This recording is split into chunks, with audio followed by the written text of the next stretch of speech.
All right, ladies and gentlemen, welcome to the Rock Sports Network Golden Eagles Game of the Week. We are here live at Bob Boozer Field at Eunice Kennedy Shriver Stadium, where the Brockport Golden Eagles are set to take on the Hartwick Hawks in an Empire 8 matchup today. And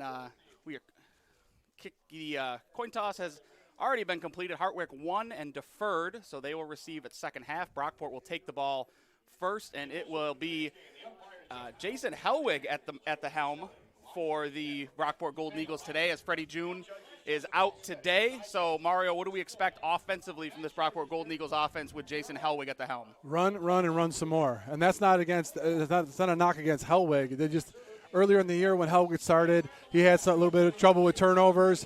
I believe that game they lost against Hobart, they only gave up 191 total yards. So I think the biggest thing that Mangoni is going to try to do with Helwig is try to get his confidence back up after getting hurt, not playing anymore, losing the starting job. They're going to try to establish the run game early and then have some nice, easy passes for him to get in the rhythm of the game. The game that Jason Helwig started for Brockport against Hobart to open the season was nothing short of disastrous. Jason Helwig throws 4 interceptions in that game, sacked 5 times. Mario, in that game, the Brockport Golden Eagles gave up 7 total sacks. Since then, 4 sacks for this Brockport Golden Eagles offensive line. So they have settled into their own, and we're going to see how they hold up against this Hartwick defense today.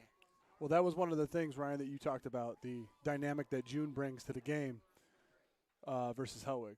Those of you who join us on Facebook, we certainly appreciate it. Make sure you let us know where you're watching from.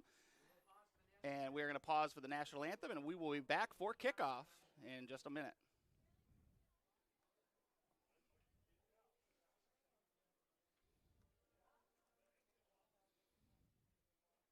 Ladies and gentlemen, would you please rise from your headgear for the playing of the Star-Spangled Banner.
And now, another Rock Sports Network presentation.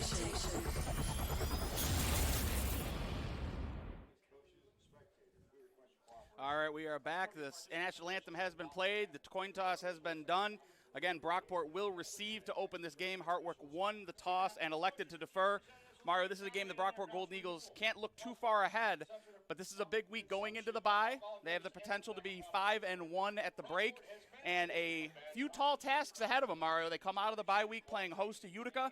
They travel to Cortland, who might be the best team in the Empire 8 next to Brockport, and they close things out with 2 home games against Alfred and then Morrisville. So, Mario, how does this Brockport team make sure that they get out of here with a W without any injuries and, move on into the bye week and try to get healthy with a couple of starters missing, Daquan Hubbard, Freddie June, and be ready for that gauntlet that they have coming up after the bye? I think today what they have to do is they have to weather the storm. You have a Hartwick team that's 1-3 coming in here. They really have nothing to lose. If you could just play your type of game, try to minimize. Obviously, you can't always account for injuries, but if you try to minimize mistakes in this game, you don't have to do anything outside of what you can do offensively and defensively to get a W today.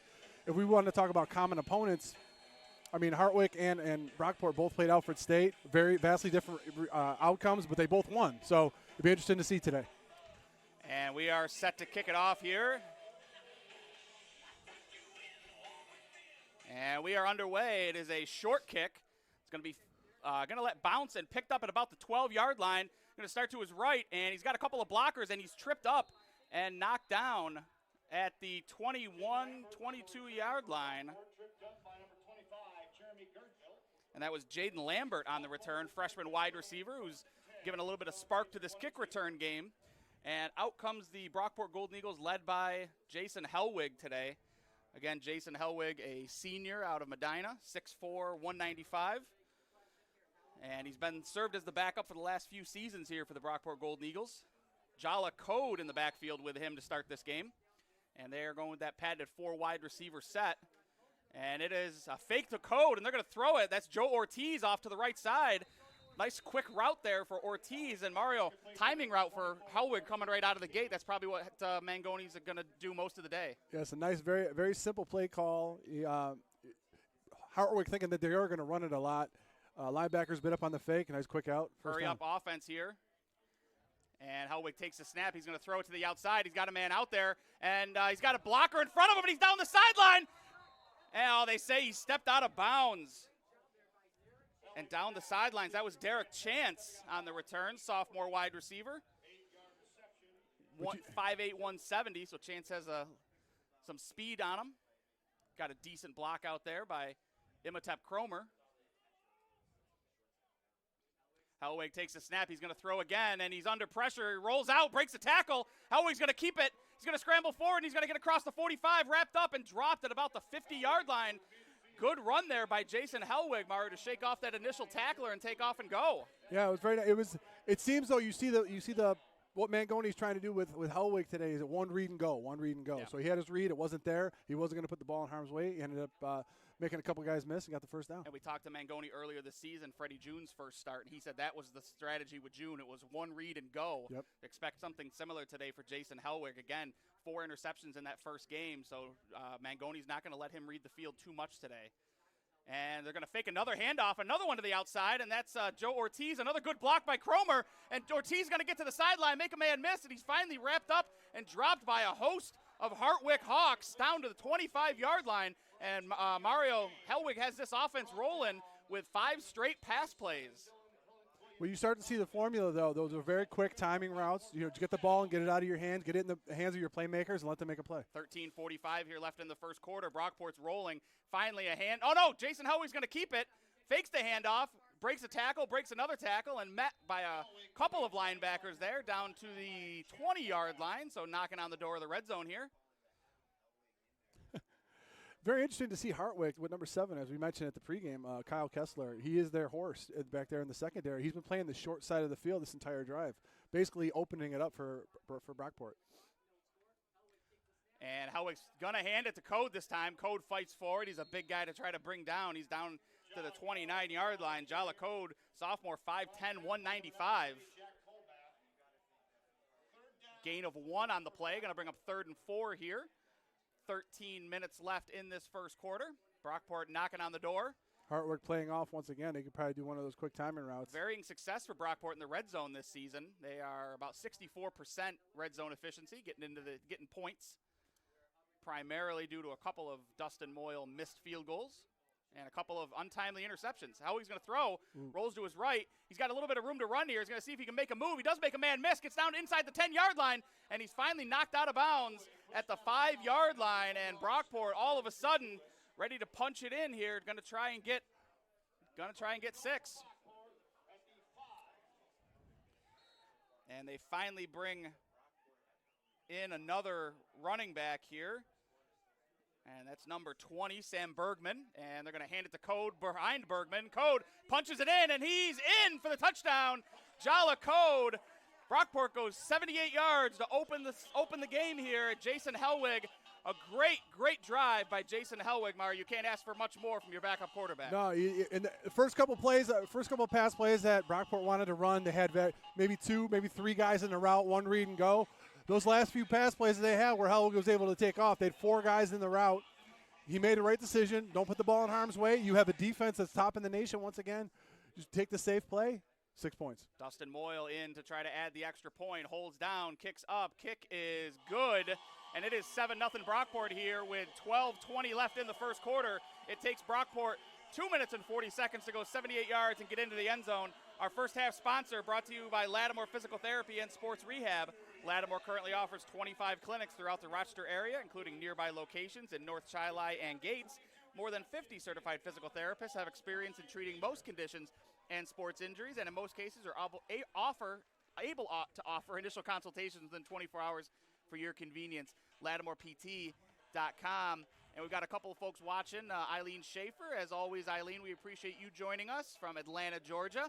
And Jason Carr, class of 03. Jason, thanks so much for joining us today for this Brockport Golden Eagles matchup. Those of you watching on Facebook, we always appreciate the support. Make sure you give us a follow, Rock Sports Network on Facebook, so you get notified when all of our excellent programming, including live local sports, goes live. If you are watching, let us know where you're watching from. If you're an alumni, let us know what class you graduated with. We always love showing some love to our fellow Brockport alums here. Dustin Moyle in to kick it off here. Ball's teed up. Kick is off, and Moyle with a good leg off that kicking tee here, and it's going to be fielded and touchback.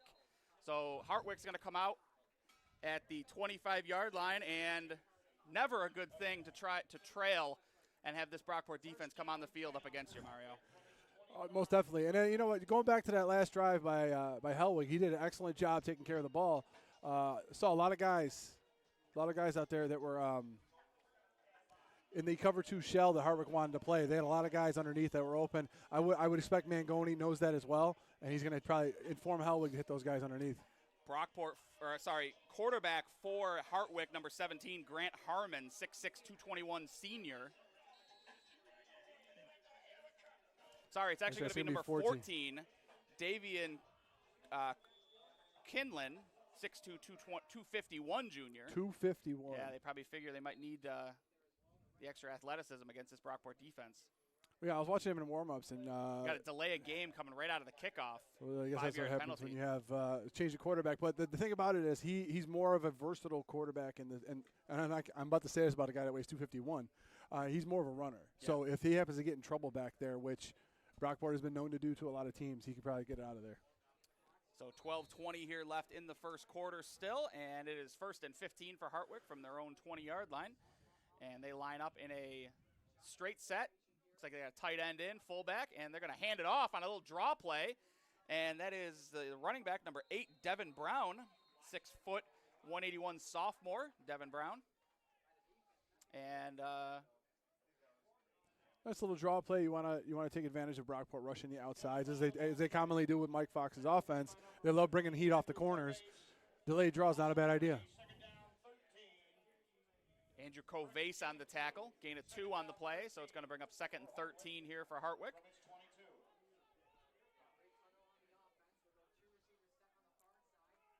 Decided to go twins open with one back set. Takes a snap. He's going to look to throw. Instead, he's going to take off and run. A little quarterback draw there. He makes a man miss. Whoa. Oh, he just runs right over the Brockport defender. And that was Alon Montgomery that got run over. We do have a flag on the play here. Looks like in the vicinity of holding. We'll see what this one is. Might negate a nice run. And that's the thing that he brings to the table that Harmon just doesn't. Being at 6'6", 221, Harmon, that was a beast. Looks like it's going to be on Hartwick here.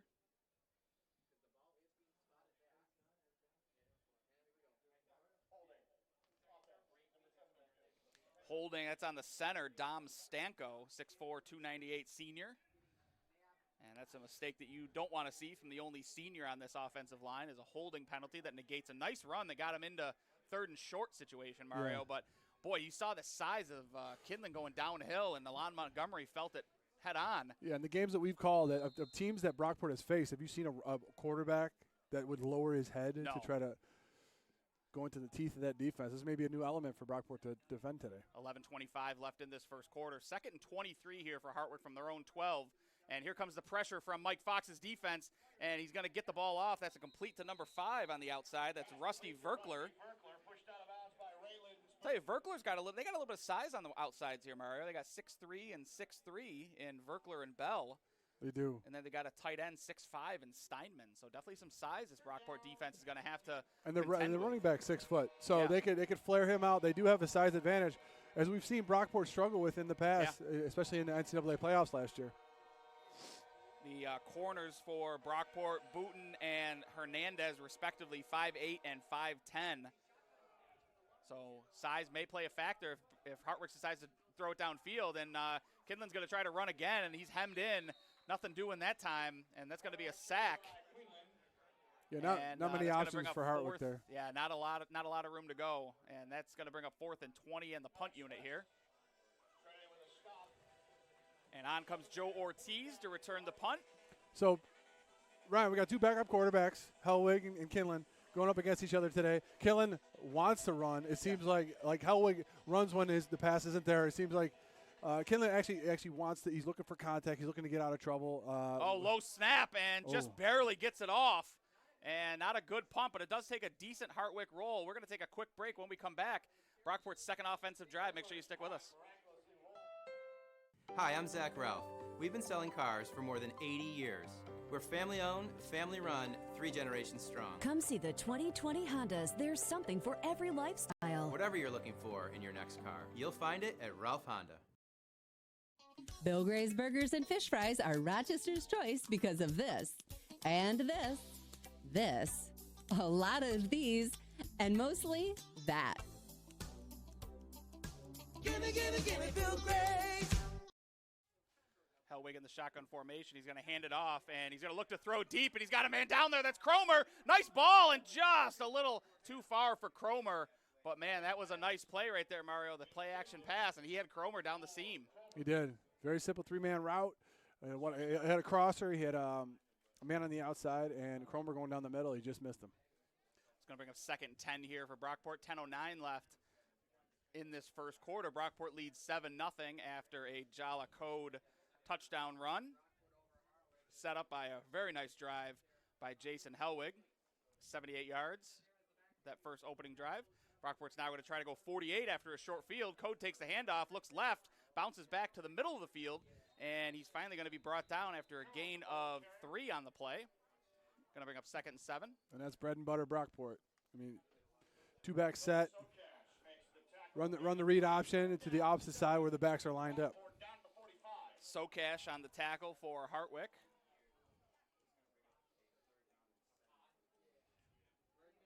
One of 2 freshman linebackers for this Hartwick defense, Socash and Girdville. 3rd and 7 here for Brockport from the Hartwick 45-yard line. Hellwig in the shotgun formation takes a snap. He's going to throw, and he's got Cromer down there. Cromer with a nice catch, and he's off to the races. Cromer wrapped up, and they're going to whistle him down. I'm not sure he was down, but they're going to whistle him down at the 22-yard line. But, Ryan, as you stated before, another timing route, another quick timing route. As soon as Cromer turned around, the ball was right there. And another hurry-up offense here, 23 yards, that strike to Cromer. Hellwig is going to take the shotgun snap, and he's going to keep it this time and breaks another tackle. Hellwig's broken about 4 tackles already today, Mario. He's slippery, tough to bring down in this rain. He's wiry. He's wiry, all right. 3-yard gain on the play. 2nd and 7 on the play here. It's 4 wide receiver set. Code moves right to left. Chance.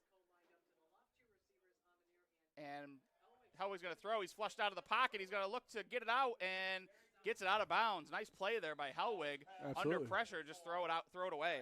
Yeah, doesn't take your team out of field goal range. Reach the line of scrimmage, so no grounding. Heck of a play. I was trying to introduce our wide receiver core here. We've got, for the Brockport Golden Eagles, you've got Derek Chance at the top of the screen, along with number 4, that's Alex Benson. On the bottom of the screen, we've got Joe Ortiz in the slot and Imhotep Cromer on the outside. Jason Mangoni, a big fan of Imhotep Cromer, who's emerged this season as one of the standouts in this wide receiver core. Doesn't seem like the Brockport offense, with Hubbard being out today, it doesn't seem like they're missing a beat. No, that's partly due to Cromer's ability to get downfield. Hellwig's going to throw to Cromer on a comeback route and unable to come up with that one. A little short there. It's going to bring up 4th down and 7 from the 19-yard line. Would make it about a 36-yard field goal. And looks like they're going to stay. It's doable, but Moyle has struggled from anything beyond 30 yards this season. He has struggled. He's 1 for 3 on the season. Mangoni's going to decide to go for it with the lead and that defense. Very nice having that defense in your hip pocket. You give them the ball at their own 20 if you miss. 8:37 left in this first quarter. Hellwig looks to his left, Got him. and he's got some time. He's going to finally run for it. He's got some room. He's going to break another tackle, and Hellwig down inside the 5. He's going to bring up first down here. 14-yard scramble by Jason Hellwig. And backing up Way to Joe find the crease and Germinario get the in last there. few seasons, and Freddie June this season. Hellwig's learned a few moves there, and Code lowers his head.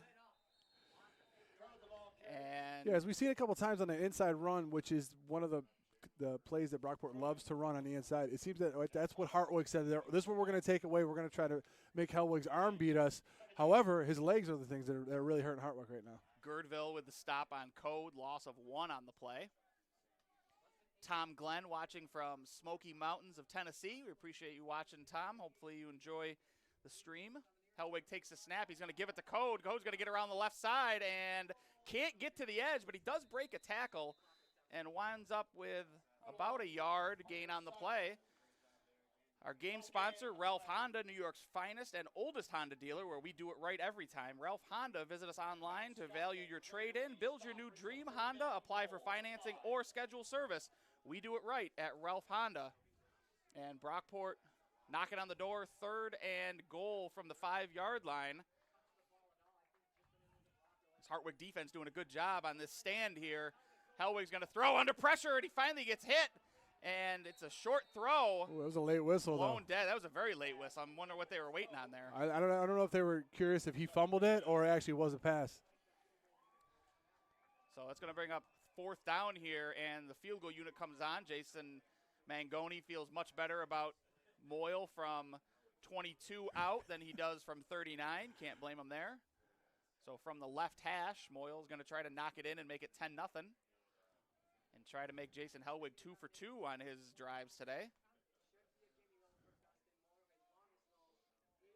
Wet day today, so always adventurous. Snap down, hold down.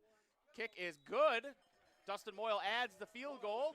And Brockport takes a 10-0 lead. We're going to take a break, and when we come back, kickoff, Hartwick's going to take the ball back.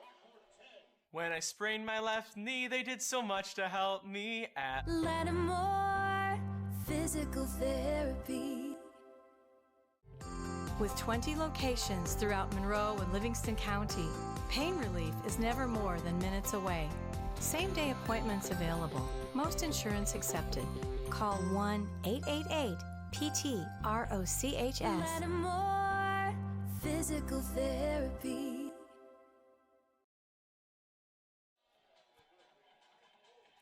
All right, we are back here at Bob Boozer Field at Eunice Kennedy Shriver Stadium, where Brockport has taken a 10-0 lead early. 7:08 left in this first quarter against the Hartwick Hawks. Jason Hellwig took a shot on that last 3rd down play, came off gingerly to the sideline. Jack Edwards is the backup quarterback. We see if he's going to step in here. It looks like Hellwig's up and ready to go, so not a big concern there, but he can't take too many more of those. No, he cannot. It wasn't the initial shot that caught him. It looks like he caught a helmet right to the chest, but then he went down to the ground hard. He kind of gingerly came off. No word on Edwards warming up, so I think Hellwig's going to be all right. Another good kick by Moyle and another touchback. And when you talk about Division III football, Mario, the ability to have a kicker that can get it into the end zone consistently where you don't have to worry about a return game, how big is that? Absolutely. We mentioned actually, you mentioned that on a couple of broadcasts ago, Ryan. If you know where your opponent is going to be starting, it's very easy. It's a lot easier to game plan your defensive strategy around what they do well and how to stop what they do well.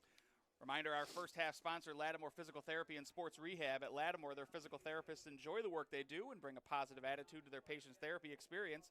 They want their patients' therapy to be something they look forward to each and every session.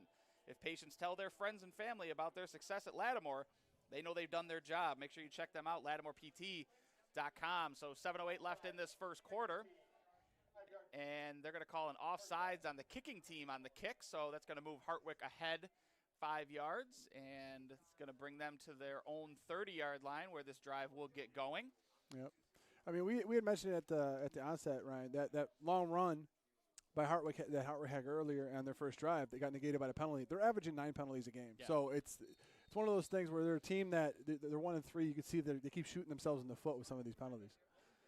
And not to be outdone, Brockport averaging 11 penalties a game, so we'll see how that plays.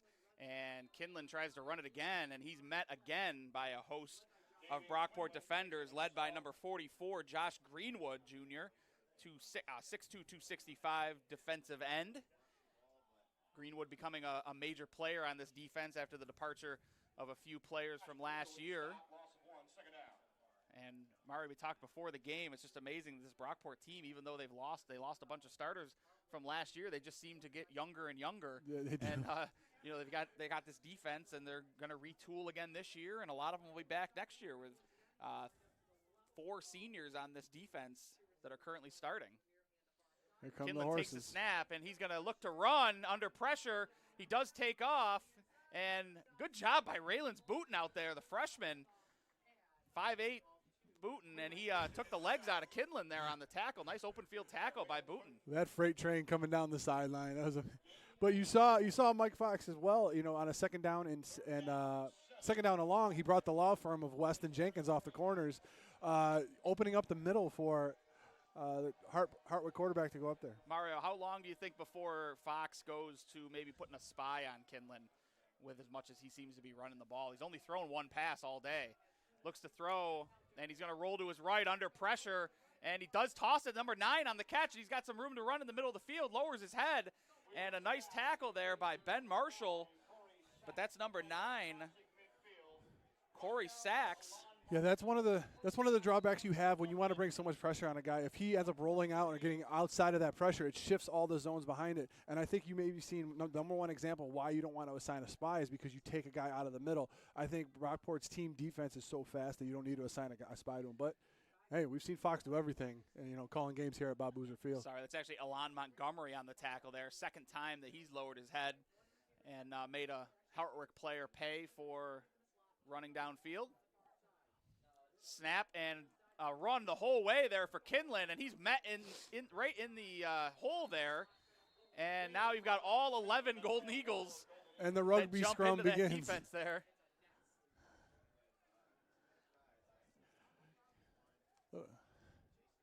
Little Jason mini Carterin led the way there, 6'1" senior linebacker. little mini kerfuffle in the middle of the field right there. 4:40 here left in the first quarter. Brockport leading 10-0. 2 drives, 2 scores for this Golden Eagles offense. I think the unpredictability factor of Kinlan is what's getting Brockport right now. They don't really know what to expect out of him because I don't think he knows when he gets the ball what to expect. 2nd and 8 here for Hartwick as they've crossed into Brockport territory, down to the Brockport 46-yard line. There's a snap, pressure up the middle, and West comes free. Can't bring him down. Kinlan throws it. He's got Sachs down there, and Sachs loses the ball. And a Hartwick offensive player looks like they fell on it, but man, that was a comedy of riches there, Mario. Pressure up the middle by Alex West, and complete to Sachs, who then has the ball popped out by Alon Montgomery that forced the fumble. That was a Sandlot play right there. It was, yeah. All that said and done, gain of 10 on the play, so it's going to bring up 1st and 10 from the 36-yard line of Brockport. 4 wide receivers set here, uncharacteristic so far at least of this Hartwick offense. Shotgun formation. Kinlan takes a snap, and he's going to look to his right. He's under pressure, and he's wrapped up, and he fights forward. Wow, what strength there by Kinlan. Lawrence Jenkins had him around the waist. And you know what? And we've seen too many games here to know that when Jenkins has you in the backfield, you're not getting away. That was very impressive by Kinlan. And Kinlan turns a 6-yard loss into a 3-yard loss. Sorry, that was Alex West with the sack. Hey, Ryan, just really quick before we get to this next play, if you had to put on Mike Fox's hat, would you dial back the pressure a little bit and try to see if this guy could beat you with his arm? No, I'd continue to bring pressure. I just think, to your point earlier, I think they're athletic enough. And they have a good enough secondary where, they can erase any mistakes. But ultimately, it's tough to throw under duress. If you give a guy time in the backfield, it's not, not always too tough to complete a pass if you've got plenty of time to do it. Handoff to Brown there, and no gain on the play. Actually, a loss of 3. So it's going to make a 3rd and 16 here for Hartwick from the 42-yard line of Brockport. two-down territory or four-down territory here, Mario, probably. A lot of game left, 2:23 left in the first quarter. I think you try to pin them deep, see what your defense can do. You still have if June was starting, I'd say try to go for it, but you have a backup quarterback that you're facing. Maybe you get lucky. Oh, pressure there. That's going to be a flag and a free play for Kinlan. And he makes the completion, and that's caught by number 81.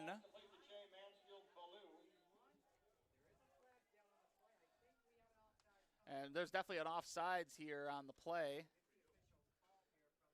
Waiting on the call. So, quick question, Ryan. We got to. Offside. Defense, number 15. 5-yard penalty. Repeat their down. Very interesting call. I was just interested to get your take on that. Third and 10 or 4th and 5. If you are in two-down territory. I'd probably take the penalty. Take the penalty? Yeah. Okay. All right. Because then you still got, if you're in four-down territory, then you've still got 2 downs to only get 10 yards. Gotcha. Instead of one Well, one we down always to get 5. say, we always echo up in here is that if it's 3rd and 10, you always want to try to get half back. That's right. Yeah. And that was Andrew Covace who jumped early, linebacker, 6'3" junior for Brockport. 1:45 here left in the first quarter. Kinlan takes a snap. He throws. Receiver, a little bit of miscommunication there. Receiver wasn't even looking. That was intended for number 5, Rusty Verkler. And it seemed like that was the philosophy of, at least by number 10 over there by Hartwick, that was Jason Fucci. He wanted the ball, and he was about 5 yards off the line of scrimmage. So I think the ball surprised both Verkler and Booten, because Booten saw it sail by his head, and he was upset that he didn't catch that one and go the other way with it. He wanted his 3rd pick 6 of the season, did Booten. 1:41 here left, 4th and 11 from the 37-yard line. Here Kinlan comes the takes heat. a snap. A lot of pressure here. He's going to heave it downfield, and no one home. But, boy, he was under a lot of pressure. Jenkins, West, Covace. And to your point, Ryan, Fox dialed it up. He brought the heat. He certainly did. And we're going to take a break. When we come back, we're going to have first down here for the Brockport Golden Eagles. Hi, I'm Steve Ralph. We've been selling cars for more than 80 years. Our best values are available right now at Ralph Honda. Come see the 2020 Hondas. There's something for every lifestyle. Whatever you're looking for in your next car, you'll find it at Ralph Honda. All right, we are back here. 1:36 left in the first quarter. Brockport takes over on downs from their own 37-yard line. 4 wide receivers set for Jason Helwig. And he's going to throw here. He's got Cromer on that little crossing route. That's the second time they've gone to that. Cromer's going to go opposite field. Cromer's going to turn the corner, and he's going to try to get down the sideline. He's got a blocker in front of him. Cromer tiptoeing down the sideline, and he's in. No, they're going to call it back. They're going to say he stepped out of bounds at the 13-yard line. Imhotep Cromer. What a play by Imhotep Cromer. He is exciting. He's fun to watch, boy. He came all the way across the field. And that was a 50-yard catch for Cromer, and he got a couple of blockers out in front of him. Alex Benson, the main one.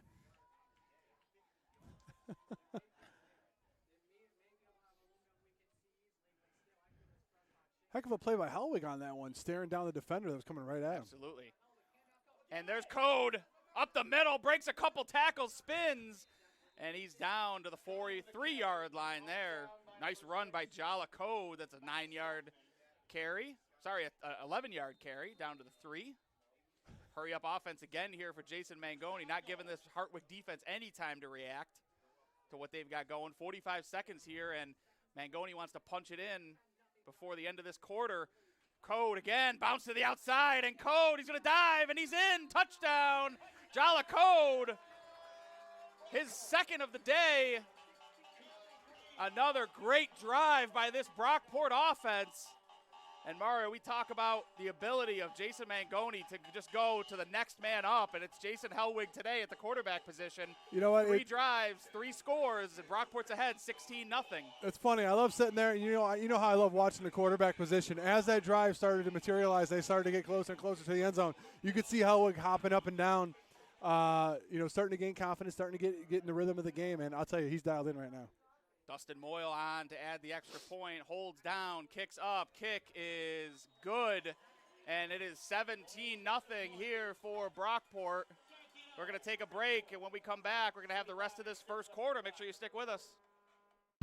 Each moment of glory contains passion, knowledge, and teamwork. As a community of learning, we transform each moment into an opportunity to aspire to great things, to engage our minds in new ways, and to excel in today's endeavors and those yet to come. This community of learning is the College at Brockport, ranked high nationally for quality and value. The College at Brockport. Pursue something greater.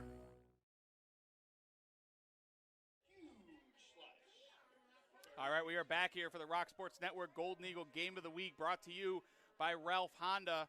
Brockport, 3 drives, 3 scores in this first quarter, 17-0 all over Hartwick. And 35 seconds left in this quarter. Hartwick, Mario, has to try to get something going here if they're going to answer back to that Jala Code 3-yard run. You know, they had some success moving the ball with a couple penalties and a couple really like broken plays really coming down. They have to try to get a sustainable drive here. Whoa. Short kick there by Moyle, and there's a little trickeration for Hartwick. A reverse there, and Ballou takes it, and it's going to go out of bounds at the 31-yard line. Did you steal a Maddenism? Did you steal a Maddenism? Yeah. Phenomenal. A lot of effort for Hartwick for not a lot of return there, 31-yard line. So 28 seconds left here. Very interesting. They decide to do that. You're down 17-0. There's 30 seconds left in the quarter. That's the time you decide to do a trick play. Yeah. Mario, what do you have I mean, if you're Hartwick, how do you try and negate this pass rush of Brockport that's been so ferocious over the last couple of drives? Hope for an injury? no, that's horrible. But timeout Brockport here. Okay.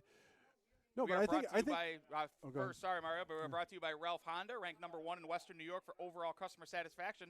Come see how we do Honda right at Ralph Honda. See the 2020 Hondas arriving daily at Ralph Honda, including the Odyssey, Pilot, and Civic. A short drive to West Ridge Road at Elm Grove, and online at ralphhonda.com. So, Mario, you were saying? Some of the things that we've always talked about when we've called these games here at Brockport is that they always like to bring pressure. They're always very aggressive, but they're very fundamentally sound. So some teams, you like to see them run a few more screens. You like to see them run a little bit more delays to try to get that pressure off of you.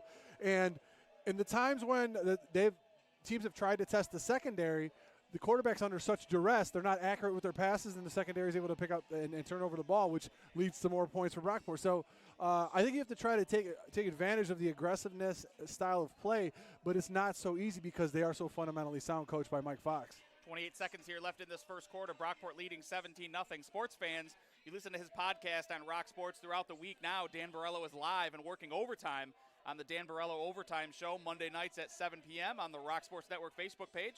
Each week, Dan and a special guest will share their insights on the week in sports.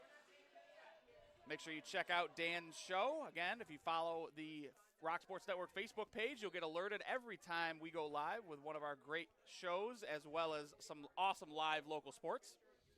Kinlan takes the shotgun snap, and he's going to look to throw here. A lot of pressure again. He's going to take off and run, and he's going to run laterally, and that doesn't work too well against this Brockport defense. And there is a flag down. Defensive down holding, by Ben perhaps? Marshall on the tackle. So we'll see what the flag is here. Brockport's signaling that it's against Hartwick.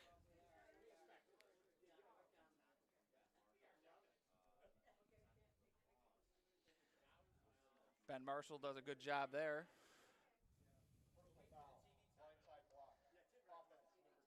So blindside block, and that's on number 10, Jason Fucci. So that'll be a 15-yard penalty. Lattimore Physical Therapy and Sports Rehab is our first half sponsor. Lattimore currently offers 25 clinics throughout the Rochester area, including nearby locations in North Chili and Gates.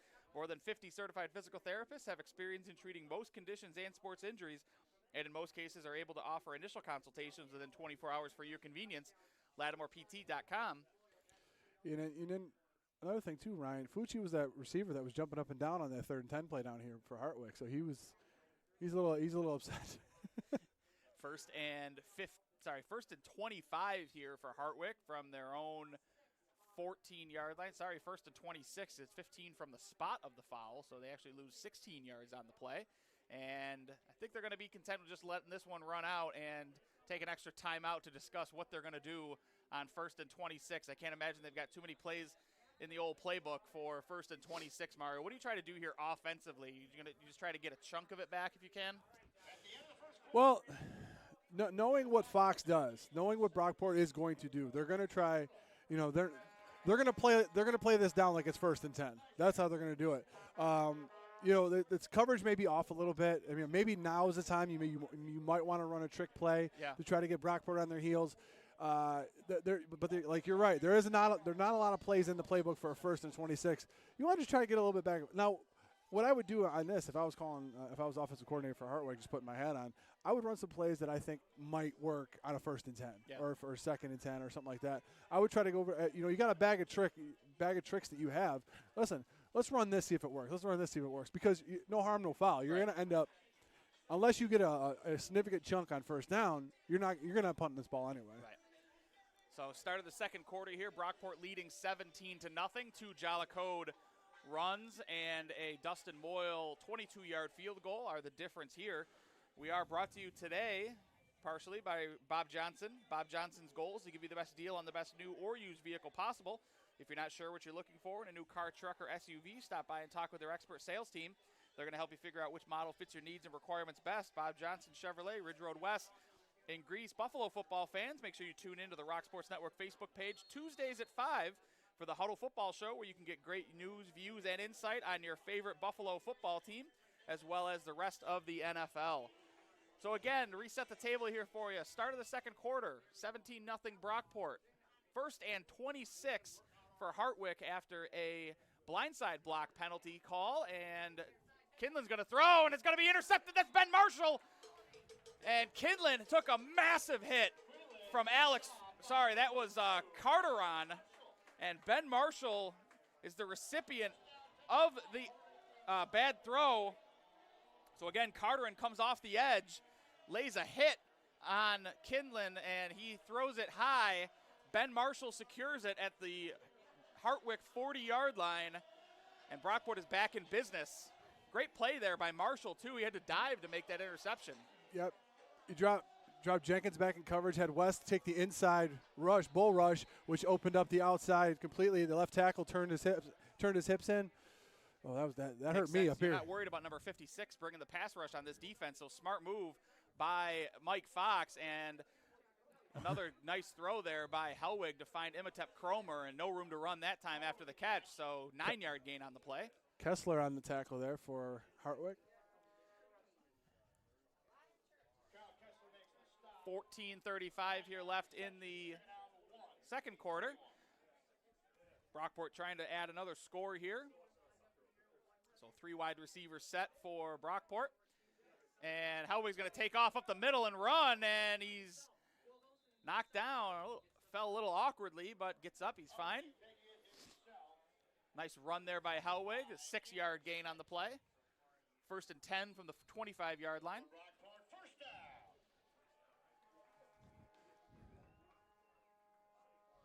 Again, those of you watching us on Facebook, we always appreciate it. Make sure you let us know where you're watching from. If you're an alumni of Brockport, let us know when you graduated. Helwig's going to hand it off this time, and that's Code up the middle. Nowhere to run for Jollicode. Ryan, oftentimes we'll see backup quarterbacks come in. The label backup quarterback. But the fact that Helwig was the original starter at the start of the season, does that shift how many plays he's able to run for you? Usually when the backup comes in, they just know the bread and butter. Yeah. But the fact that Helwig was the starter at the beginning of the year, does that switch the play calling for Mangoni at all? Well, keeping in mind, too, not only was he the starter at the beginning of this year, he's been on this team. He's a senior. Yes. 4-year senior for Jason Mangoni. So no one on this team knows this offense better than Jason Helwig, with the exception of Potter and Mangoni. And Helwig's going to take off and run. He's finally cut down. There is a flag on the play, though, in the vicinity of Holden. Looks like they might get Imhotep Cromer on that one. But no, I think he's got the whole playbook at his disposal, which is a nice luxury for Jason Mangoni, because he's got a lot of plays. We've seen his play sheet. It's pretty extensive. Looks like, it's similar to Andy Reid out there calling plays. Looks like the Matrix. It is, yeah. It was funny when we were talking to Coach Mangoni about his play sheet. He mentioned that nobody knows how to read it but him. And we looked at it. It doesn't make a lot of sense when you're looking at it. No, it does and not. he said, nobody knows how to read this thing but me. So I don't know how worried he is about leaving it somewhere. Looks like JavaScript. I didn't know what it was. So that is going to be a 10-yard penalty from the spot of the foul, which means it's going to be 2nd and 10 here for Brockport. So almost as if the play didn't happen or it was an incomplete pass. I got to say, through a quarter and 2 minutes, I really liked Hellwig's decision-making so far. He's going 1-2 read. He's maybe getting to a second read now, and then he's just taking off. Hellwig's going to hand it off to Code. He's going to get to the outside, turn the corner. Jala Code, and he's finally pushed out of bounds and heads up chain gang down there. Knocked out of bounds at the 13-yard line, so first down for Brockport. Oh, sorry. That's going to be a 7-yard gain on the play down to the 18-yard line. You keep it on the ground here? Yeah, I would keep it on the ground. Third and 3. Mangoni's already shown that this is probably 4-down territory for him unless he can maybe get inside of a 30-yard field goal for Moyle. And they are going to keep it on the ground. That's Code, spins off a tackle. He's going to be short of the first down. I'll tell you what, Mario, this Hartwick defense has shown that they're a little difficult to run on if it's a straight run play. Code hasn't had a ton of success today with the exception of that last run that he just had. Well, it's weird, too, because they do run a similar type defense as Brockport, the setup, the 3-4.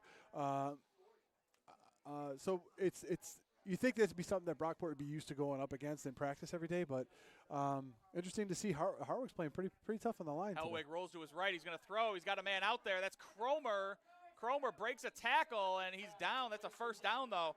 And, Mario, that whole defensive line anchored by big number 77, Jarek Rudin, 6', 317 senior. That's why it's tough to run up the middle against that team. That nose tackle, he's a big boy. Yeah, we've talked about it many times. If you're in a 3-4 front, your nose tackle has to be one of your best players. If you're a 4-3, it has to be your middle linebacker. So he's definitely controlling that middle.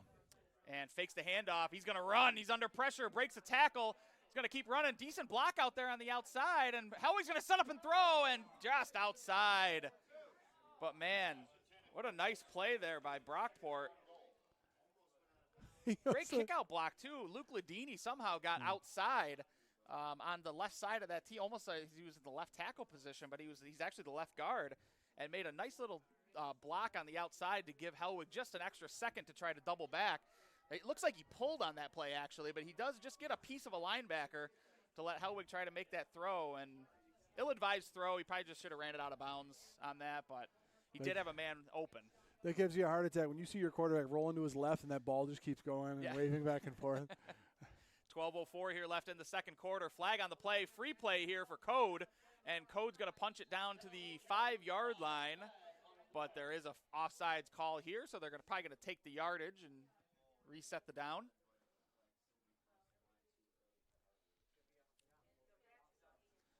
We're going to wait on the call here. For all you Syracuse Orange football fans, make sure you tune in to the Rock Sports Network Facebook page Thursday nights for the all-new Ozone Football Show. Hosts Brendan McDaniels along with SU football alum Andre Fontenette and Jamil Dumas will share their expert insight from both sides of the football. So make sure you tune into the Ozone Football Show on Rock Sports Network. Again, the easiest way to make sure you get all the great Rock Sports Network programming, just subscribe or like our Facebook page, and you'll get notifications every time we go live. 12 minutes here left in the second quarter. So 2nd and 5 here for Brockport from the 5-yard line. Careful for that Phil inside Mann. handoff coming back toward the bottom of your screen. Shout out to Phil Mann from Manhattan, class of 81. We appreciate you watching there. They're going to hand it to Code again. And Code's going to gain 2 on the play. So, Phil, we appreciate you joining us from Manhattan. It seemed like Hellwig took a nice little peek after that inside handoff. Maybe he might be a pull here. He's pulled a couple times already today. He has. And they have brought in Bergman. Sam Bergman, the fullback, is in the game here, so looking to try to clear the way. And a very uncharacteristic set for Brockport here. They've actually got a tight end on the field. That's number 85, James Altenberger, freshman. 6'5", 260, so nice weapon there if they decide to throw it to him. Hellwig's going to roll to his right. He's going to look to run, tucks his head, And we'll see. Nope, they're going to mark him just short. Not quite. Third and, sorry, that's actually going to bring a fourth down, I think. Mm-hmm. 4th and 1 from the 1, and no thought about it at all. They're going for it. And off comes Imhotep Cromer. In comes an extra offensive lineman. Number 61 checks into the game, Connor Latimer. This may be that pull. He might take it near the bottom of your screen. He's got number 1 to beat if he does it. Oh, this direction he's probably here. gonna go up Bergman top. moves left.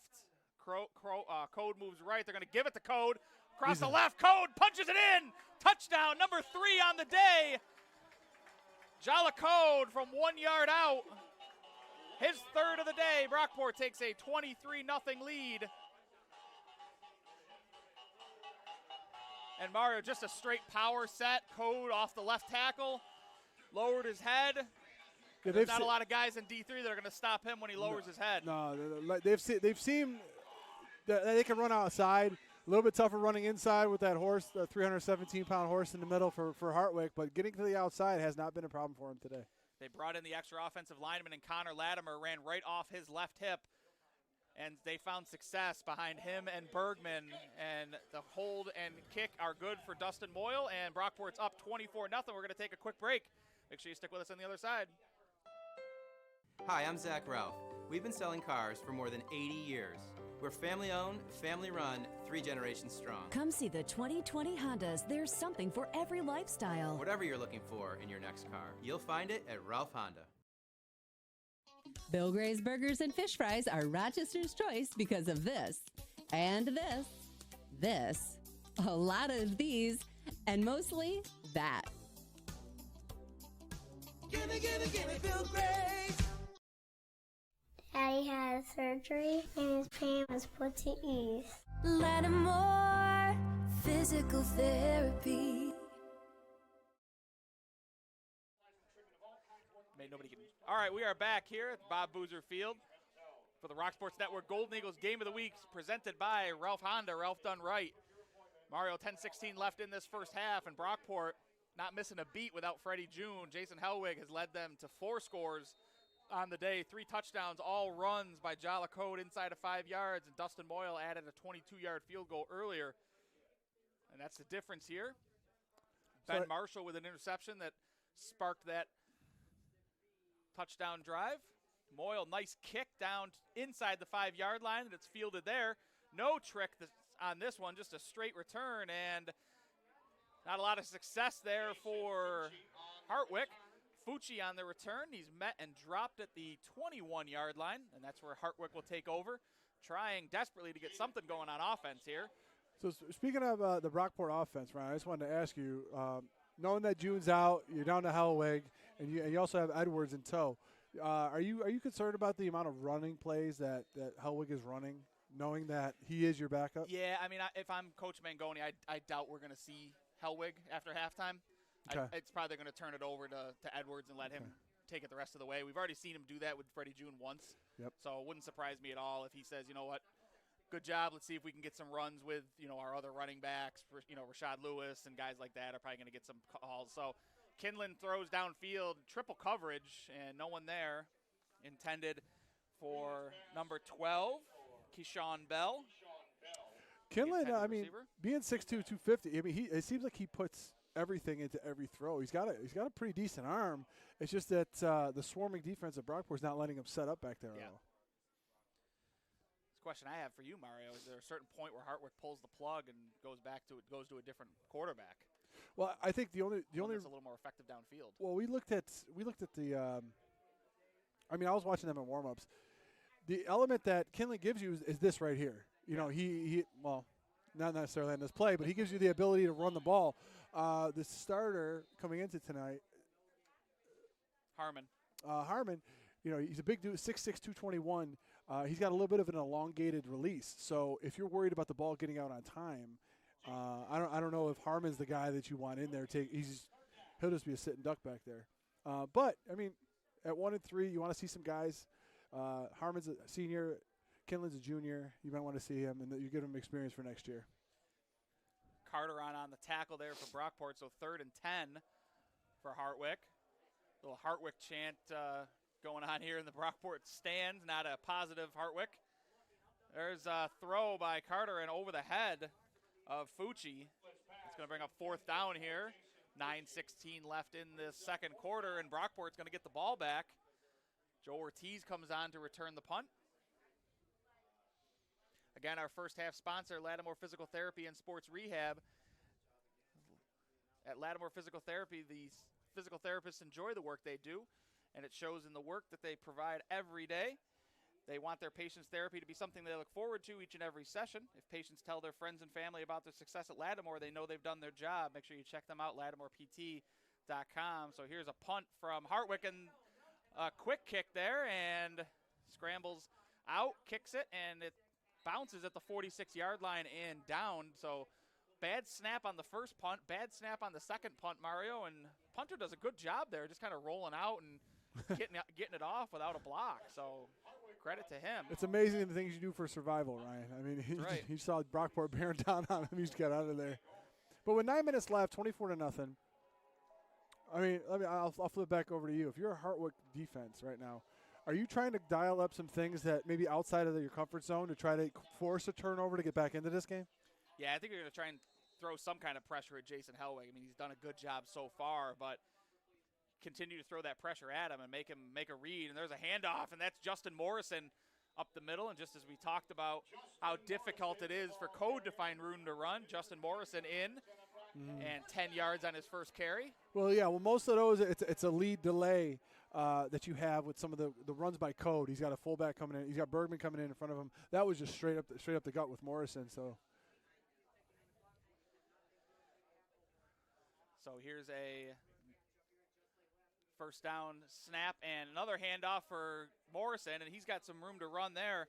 And Mario, I'm noticing Brockport taking advantage right now. Jarek Rudin, the big nose tackle for Hartwick, is not in the game. So it looks like they're trying to capitalize on that with some inside runs by Morrison. Trying to gain probably a little bit more speed to get to Hellwig on the outside. Yeah, they're going to almost a 4-3 set.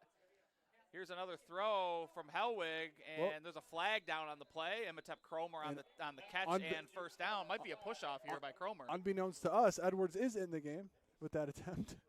Oh, Edwards is in the game, yes. Number 17. Yep. Apologize to Jack Edwards, so sophomore quarterback, 6'4", 200, has checked in and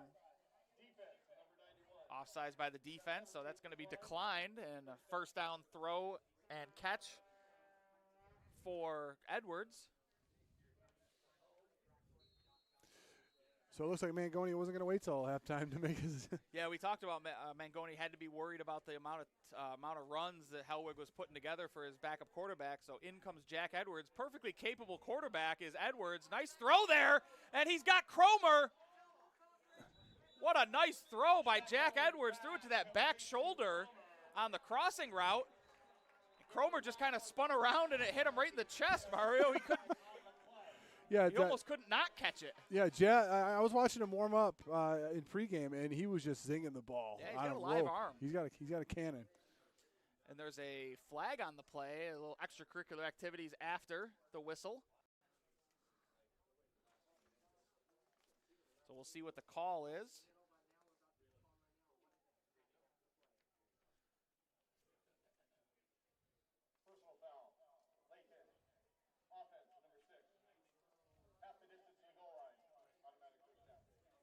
So they said late hit on the offense, but half the distance to the goal. I'm guessing it's a late hit on the Hartwick defense, number 6, which would be Matt Scottman. One of their corners. First and goal here from the 2. Morrison gets the handoff and nowhere to run there. Back to the original line of scrimmage. Yeah, what Hartwick has noticed is when they go to that power I set, and both, let's say they're both running backs are to the right of the quarterback, they always like to run left. They're bringing pressure as a safety or a corner off of that side.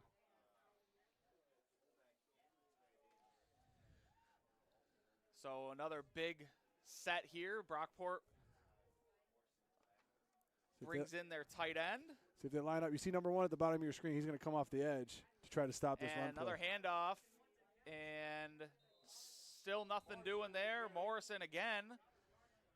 7:10 here left in this second quarter. Borello on the tackle for Hartwick. Altenberger in the game, along with Bergman in front of Morrison. And out comes Extremely Cromer. heavy set. Yeah, out comes Cromer. In comes another big fullback, Jaden Prina, freshman, 5'10", 225. And again, Cody Latimer checks in. Connor Latimer. Not much mystery about what's going to go on here. No, last time they ran it right off Latimer's left hip. We'll see what they do here. Looks like they're going to run it right. Morrison right up the middle. Morrison lowers his head. I think he's in. Waiting for the signal. He's in. Touchdown. Justin Morrison. So Brockport, 5 trips to the red zone, 5 scores, 3 Jollicode runs, and 1 Justin Morrison run. Makes it 30-0 Brockport. That entire right side of the line looked like Food Truck Tuesdays in Buffalo. Everyone was just moving steadily forward. And what a luxury for Coach Mangoni when you can bring in a guy in Connor Latimer, 6'1", 265, coming off the bench, who is good enough to start for you. And he comes off the bench, and both times he's been in, he's scored. Kick is good for Moyle, 31-0 Brockport. Stick with us on the other side. We're going to have the rest of this second quarter when we come back.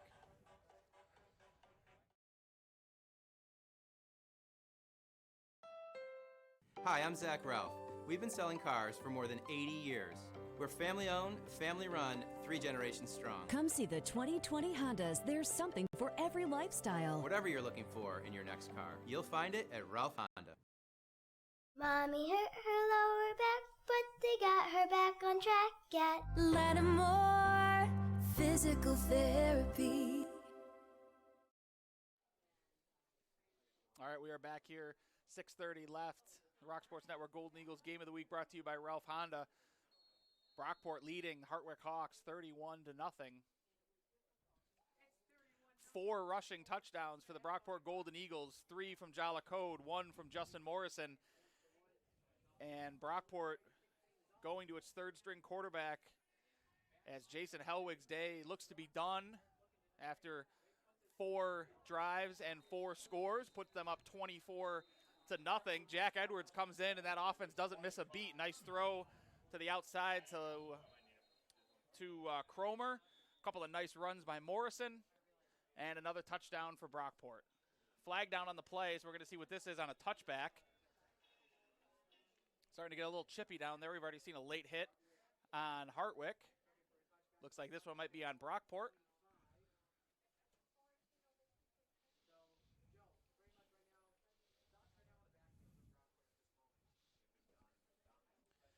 We're waiting on the call. Personal foul. Kicking team, number 45. Unnecessary roughness. 15 yards will be added to the end of the kick. First down. So 15 yards to the end of the kick. That means Hartwick's going to take over at their own 40-yard line. That was number 45 that drew the penalty, Adrian Brown for Brockport. And the longest gain for Hartwick today. One of our sponsors today, Bob Johnson Chevrolet. Bob Johnson's goals to give you the best deal on the best new or used vehicle possible. If you're not sure what you're looking for in a new car, truck, or SUV, stop by and talk with their expert sales team. They're going to help you figure out which model fits your needs and requirements best. Bob Johnson Chevrolet, Ridge Road West. In Greece, 6:30 here left in the second quarter. Hartwick starting at their own 40-yard line, trying to get something going offensively here. 4 wide receiver set. Kinlan in the backfield along with a tailback to his right. Kinlan right up the middle behind a blocker and moving the pile. It's going to be a 5-yard gain for Kinlan. Nice run there for him. So is this I know we're talking 31-0, 6:16 left in the second quarter, Ryan, but is this kind of a unique test for Brockport that they've never had to face a real power rushing guy, let alone the quarterback for the opposing team? Does it test his defense in a new, unique way? Yeah, I think it does. It's teaching them to wrap up at the point of attack when it comes to a quarterback. He's not a guy you can arm tackle, so Brockport doing a really good job of making sure they're securing tackles anytime they get their hands on him. Greenland which is going to help because you are going to get more slippery quarterbacks as things progress, Mhm. And they're going to, bring pressure, and, you can't let quarterbacks kind of shrug you off in the backfield. You've got to make sure those tackles and bring those guys down for sacks. So. Well, some of the things that I've been noticing is that when he starts to run up the middle and they start to tackle him, is that I don't see the second or third guy trying to rip the ball out. I mean, they understand. It's 31-0. Right. Just get the guy down to the ground and keep this game moving. 3rd and 8 here for Hartwick from their own 44-yard line. Sorry, 3rd and 6. Kinlan takes the snap, and he's going to look to throw, and he's going to sail it over the head of Fucci out of bounds. And it's, we talked a little bit earlier, Mario. I mean, Kinlan's just not accurate downfield. No. And I think if you want to try to get in this game or at least get some kind of positive momentum, it's pretty tough you might because think about a quarterback change at some point because you do have to throw the ball in this Brockport defense, as tough as it may be. That is the spot where it can be exploited a little bit. Yeah. It's what over the middle. We've talked about this Brockport defense because they bring so much pressure on the edges, and then they happen to vacate the middle every once in a while. That's where the openings are. However, it's to Hartwick's credit. There's the guys that are open. Yeah. He just has to try to hit him. And like you said earlier, that may move the shift to Harmon about the second half. Good punt there, and Ortiz fields it at his own 20-yard line, and he's tackled at the 30-yard line. Dalton Newberry, good job on the tackle there. Our first half sponsor today, Lattimore Physical Therapy and Sports Rehab. Lattimore currently offers 25 clinics throughout the Rochester area, including nearby locations in North Chili and Gates.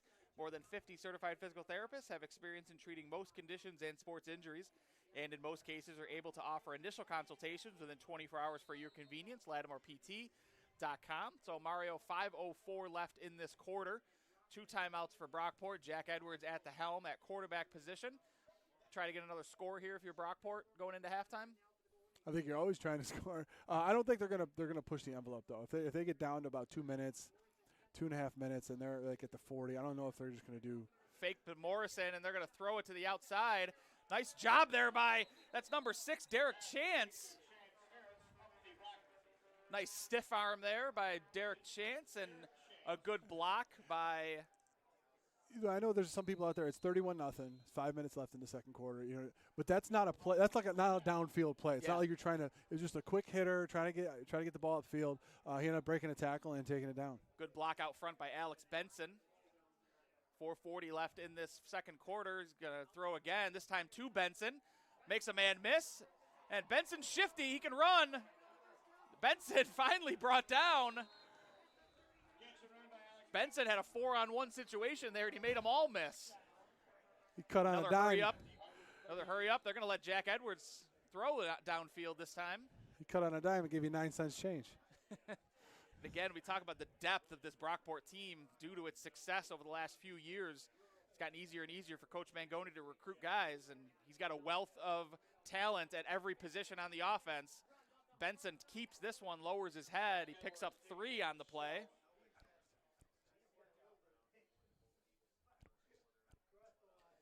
So Edwards on the carry. 4 minutes left in this second quarter. Gain of 2, second down, 8 at the 36. No, he had the correct read. Just I don't think he wanted to lower his shoulder too much on that one. It's okay though. Yeah, Edwards needs to be a little bit careful. Yeah, we're watching an anomaly on the other sideline with that Coach quarterback. doesn't want to go back to Hellwig if he can avoid it. So probably Keon Jones would probably be the next man up if Edwards keeps lowering his head like that. Edwards takes a snap, and he's gonna run actually, and he's got a blocker out in front and lowers his head again, spins off, dives, first down, but there's a flag down, so we'll see what that is. Might be in the vicinity of holding.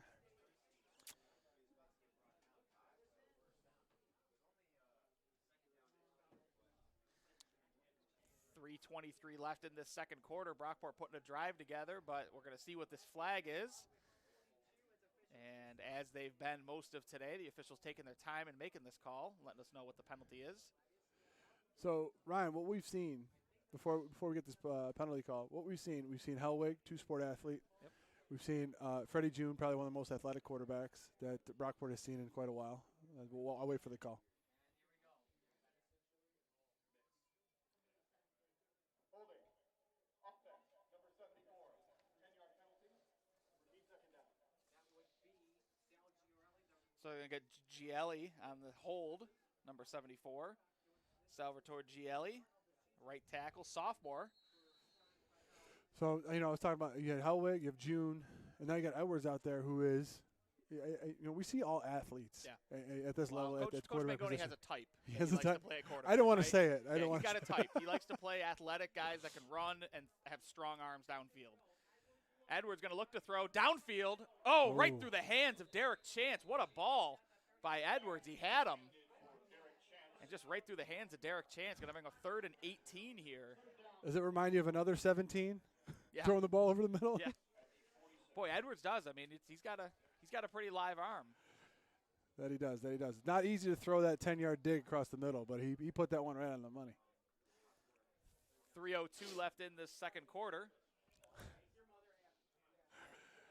They're going to go doubles here. 4 wide receivers for Brockport. Edwards going to look to throw. He's going to throw downfield, and that's intercepted. That was just a jump ball, and that's intercepted. And that's number 34 for Hartwick, and he's off to the races, and he's going to get caught from behind. And that's Benson that finally catches him from behind and brings him down. But that's a nice interception there. That's number 34, Nelson Priest. And Mario, that was just a bad throw. Yep. By Edwards. Yeah, he floated that one. I think I don't know if it was tipped or just slipped out of his hand, but that wasn't like the other throws he had today. And one of the things that was the ultimate undoing of Helwig is those unsightly turnovers. So with 2:45 left in the second quarter, Hartwick, if you're thinking about getting in, you have to try to. This is 4 down territory. This is all guaranteed. 4 downs all the way Yep. here if you're Hartwick. Yep. Because this might be the best field position you're going to have all day. So. Absolutely. And Kinlan keeps it off the left side. Not a lot of room, about a yard on the play. Why am I suddenly reminded of Rufus Russians right now? Koulibaly on the tackle for Brockport. 2:30 left in this second quarter. Okay.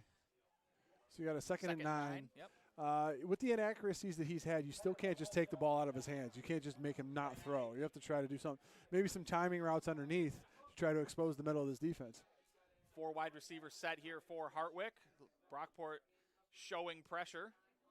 Lawrence Jenkins, as he loves to do, looks like he's coming off that left side. Here he comes. He does come on a delayed blitz right up the middle.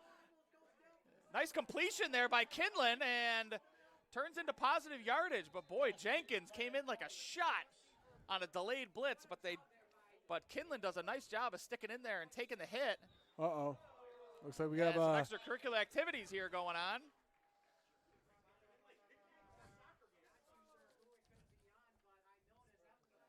Looks like number 71. Kenny Hernandez is dancing during Tyler White looks like he might have picked up that penalty. We'll get the official call.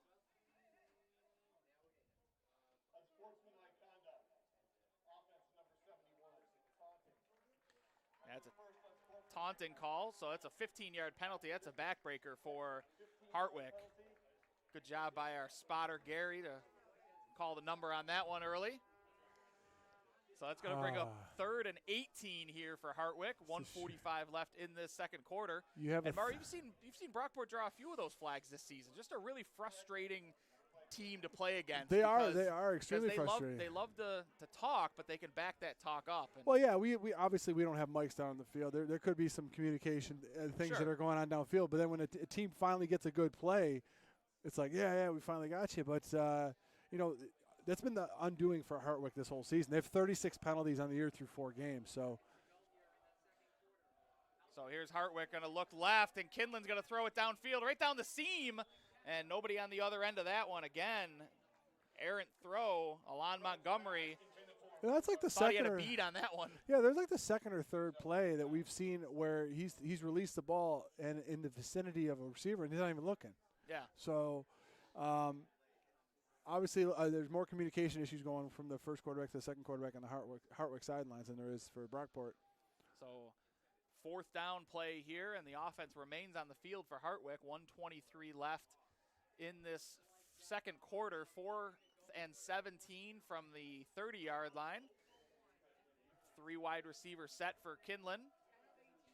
Takes a snap. He's going to throw to his right. He's going to throw it downfield, and that's Raylan's Booten interception, and tries to break a tackle but can't. Bootens was thinking 6 on that one, but his 3rd interception of the season. And for those of you wondering why that's not at the goal line, why it's at the 3, the referee's at the 3-yard line, his momentum was taking him backward when he was being tackled, so that's why he doesn't he gets the ball at the 3 instead of the 1 goal line. So Brockport adds another interception. That's 2 on the day for this secondary. Ben Marshall with 1, Raylan's Booten with another. And Mario, it's always dangerous to throw near Booten Island. We talked to him after his first game this year. A direct disciple of Baker Island. That's right. Yeah, he's very dangerous to throw. I don't know. Maybe they thought they had a one-on-one matchup with Booten being 5'8", and they have some taller receivers. Maybe they can win a jump ball, but it wasn't the case. And I'm not missing it this time, Mario. We've got another quarterback change, it looks like. Jason Helwig back in the game, number 2. Well, with the ball down this low, you want to have. You want sure hands. True. It's a handoff and room to run. Good job by Helwig. Better job by Justin Morrison, just dragging defenders across the 20-yard line. So great gain there by Justin Morrison. Morrison runs like somebody owes him money. I swear. I've been saying this for 2 years. He's a Justin beast. Morrison runs angry, that's for sure. And Brockport in a no-huddle set, so not content to let this one run out. Mm-hmm. And here's another handoff, and more room to run. Justin Morrison, he's going to cut back to the right. He's got a blocker out in front, lowers his head. Justin Morrison keeps going, finally tackled inside the 45-yard line. What a run by Justin Morrison. And timeout Brockport now. 41 seconds left in this second quarter. Interesting call there, right? And after that, what do you think about that timeout? Well, I don't think he planned on using a timeout because they ran quite a bit of time off the clock after that first run. Mm-hmm. But now that you're inside the 45-yard line, you don't need too many more yards before you might be in, an attempted field goal range for Dustin Moyle. I mean, he has hit one from 39 this season. Now, my question is this a live 2-minute drill? Like if June happens to go down and you need a 2-minute later in the year? Could be. Or, Coach Mangoni over the last few seasons that we've been covering games with him, he's a big proponent for he doesn't want the first time something happens to be in the playoffs. True. Or in a game that he needs. So it might, make sense. You got a 2-minute drill. You got your backup quarterback in the game. Go out there. Let's see if you can lead this first-string offense with a second-string quarterback in a 2-minute drill. Let's see what kind of plays we like here. Yeah, true. But that, what? My worry in that is that if you get into one of those 2-minute drills against a team that is, you're in a very tight game. Now you got footage of that. What your 2-minute drill is. Sure. You know what I mean? Sure, so. but I don't think if you're in a tight game, I don't think you're running inside handoffs on a 2-minute drill if it's a tight game. Here's how he's going to throw. He's going to dump it off. Screen pass. That's Code. He's got a host of blockers in front of him. There's a flag down on the play, so this one's going to come back after a nice run after catch by Code. We're going to see who drew the holding penalty, but it's probably a holding. Interesting he didn't try to take to the sidelines on that one, if they are in a true 2-minute drill. Might be an illegal man downfield, says our cameraman. The play happened relatively quick. That's interesting, though. And that's why Icy's so good at what he does. Illegal man downfield. He's got the best view in the house behind the camera. So 32 seconds left in the half, and that's going to be a 5-yard penalty and might do it for this Brockport offense. True. For the first half. You got one timeout left. You're at the midfield. Nice little easy inside handoff. Take it to halftime. So they're going to run this down.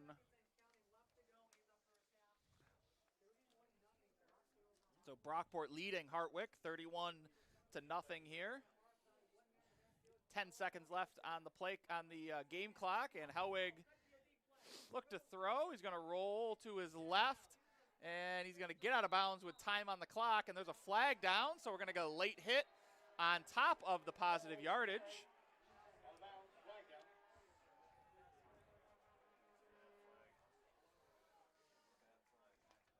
So we'll see what the call is here. Definitely a late hit. I'm not sure what else it could have been.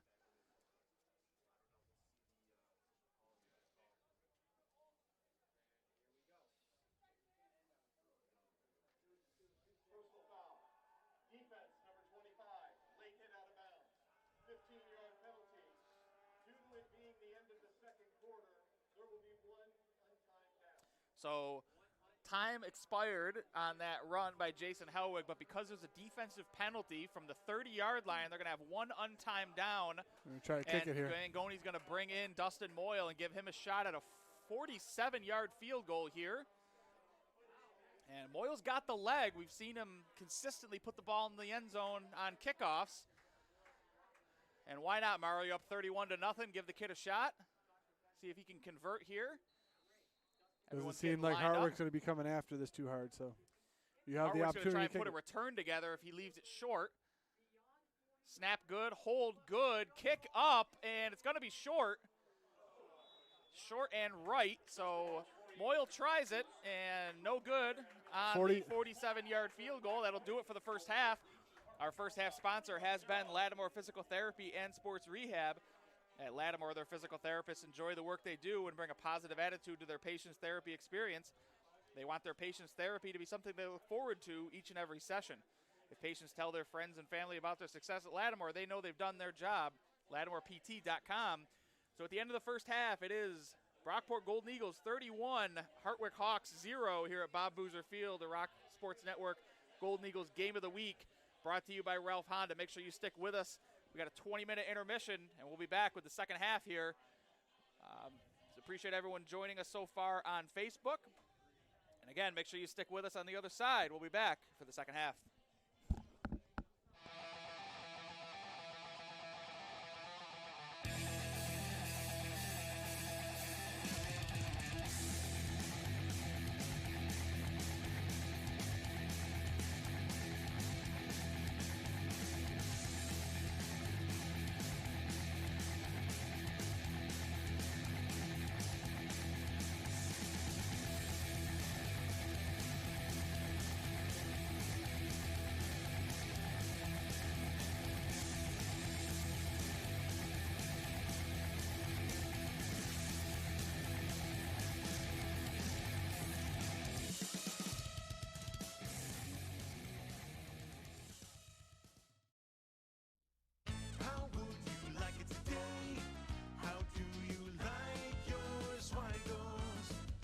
Zweigles, you know taste, but hot off the grill's not the only place. See what you're missing right in your kitchen. Put a smile on your family's face. Chicken, sausage of every kind, great taste is what you'll find. How would you like it today? How do you like your Zweigles? Each moment of glory contains passion, knowledge, and teamwork. As a community of learning, we transform each moment into an opportunity to aspire to great things, to engage our minds in new ways, and to excel in today's endeavors and those yet to come. This community of learning is the College at Brockport, ranked high nationally for quality and value. The College at Brockport. Pursue something greater. Hi, I'm Steve Ralph. We've been selling cars for more than 80 years. Our best values are available right now at Ralph Honda. Come see the 2020 Hondas. There's something for every lifestyle. Whatever you're looking for in your next car, you'll find it at Ralph Honda. Bill Gray's Burgers and Fish Fries are Rochester's choice because of this, and this, a lot of these, and mostly that. Gimme, gimme, gimme Bill Gray's. When I sprained my left knee, they did so much to help me at Lattimore Physical Therapy. With 20 locations throughout Monroe and Livingston County, pain relief is never more than minutes away. Same-day appointments available. Most insurance accepted. Call 1-888-PT-ROCHS. Lattimore Physical Therapy.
All right, ladies and gentlemen, we are back here for the second half.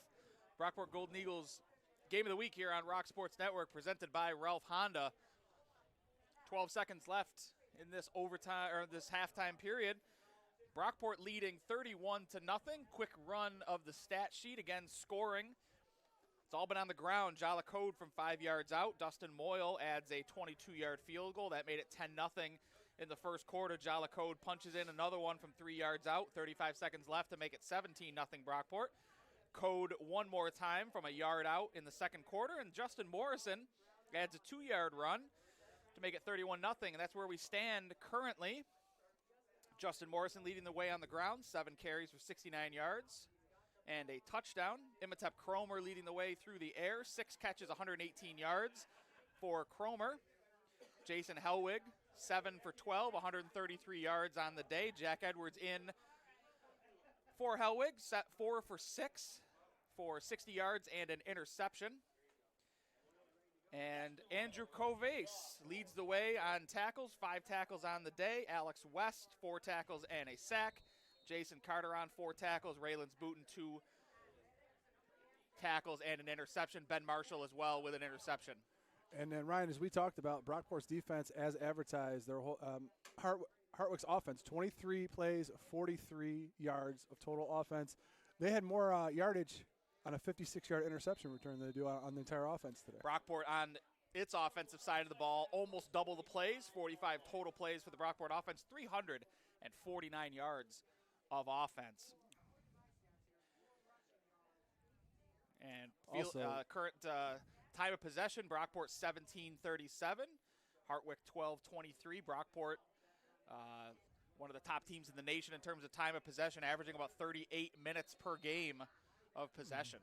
And we talk about the other story of the game with Hartwick, 7 penalties, 73 yards, definitely setting themselves back a couple times when they were in the red zone. So new quarterback in for Hartwick. To get a chance. And an early whistle. A delay a game. Delay a game, and that's happened the last time that we opened the game, or opened the half. Hartwick's first possession, they also took a penalty for delay a game. So in at quarterback, Dan Lavodi, freshman quarterback, 6'2", 179 from Glen Head, New York.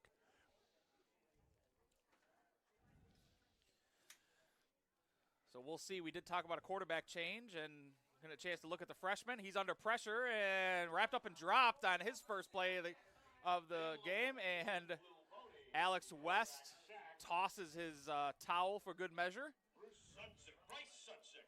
6'2", 180. That's how you came out of high school, wasn't it, Ryan? So Alex West with his second sack of the game. Loss of 7 on the play. It's going to bring up 2nd and 17. Sorry, 2nd 22. Interested to see where they go from here. Not going back to Hennon. And we're going to see if they're going to try to run more, but already 2-back set, which is uncharacteristic for Hartwick so far, at least in the first half. A little extra protection for their new quarterback, Lavodi. And then hand it off and nowhere to run that time. And that was Carterin again. Carterin had a big-time hit early in the game. You know, Ryan, we talk about some teams that come in here and then they happen to get down a little bit early to Brockport. You know, Brockport came into this season ranked 13th.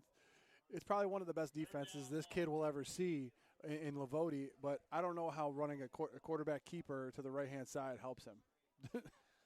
Yeah, I mean, I think the same argument could be made for bringing a freshman in down 31-0 against one of the best defenses in college football. He knows he won't see another defense this good again. So if he's your future, I don't mind it. I really don't.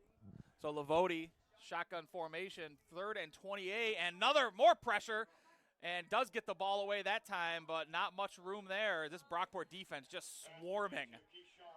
I'm a little surprised that we're seeing the first string defense in. Oh, another flag already. coming in and late. Here comes a flag. This one might be on Brockport.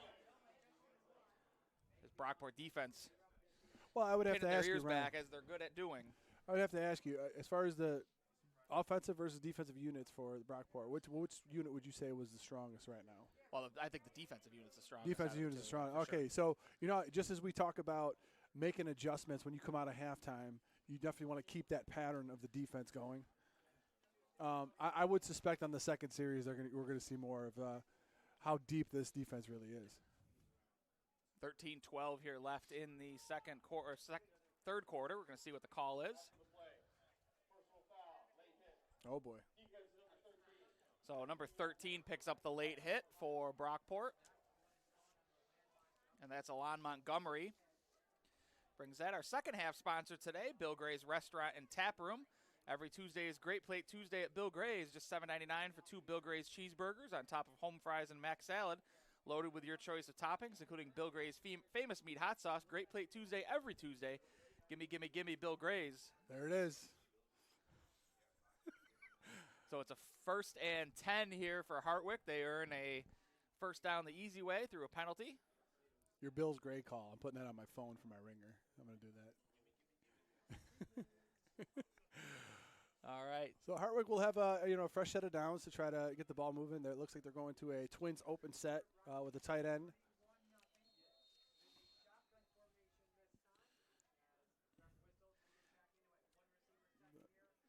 So here's 4 wide receivers set for Hartwick. And the designed run for the quarterback and nowhere to run. I'm suddenly reminded of necessary roughness. Blow the whistle. West and Covase in on that tackle. Mm-hmm. Loss of 3 on the play.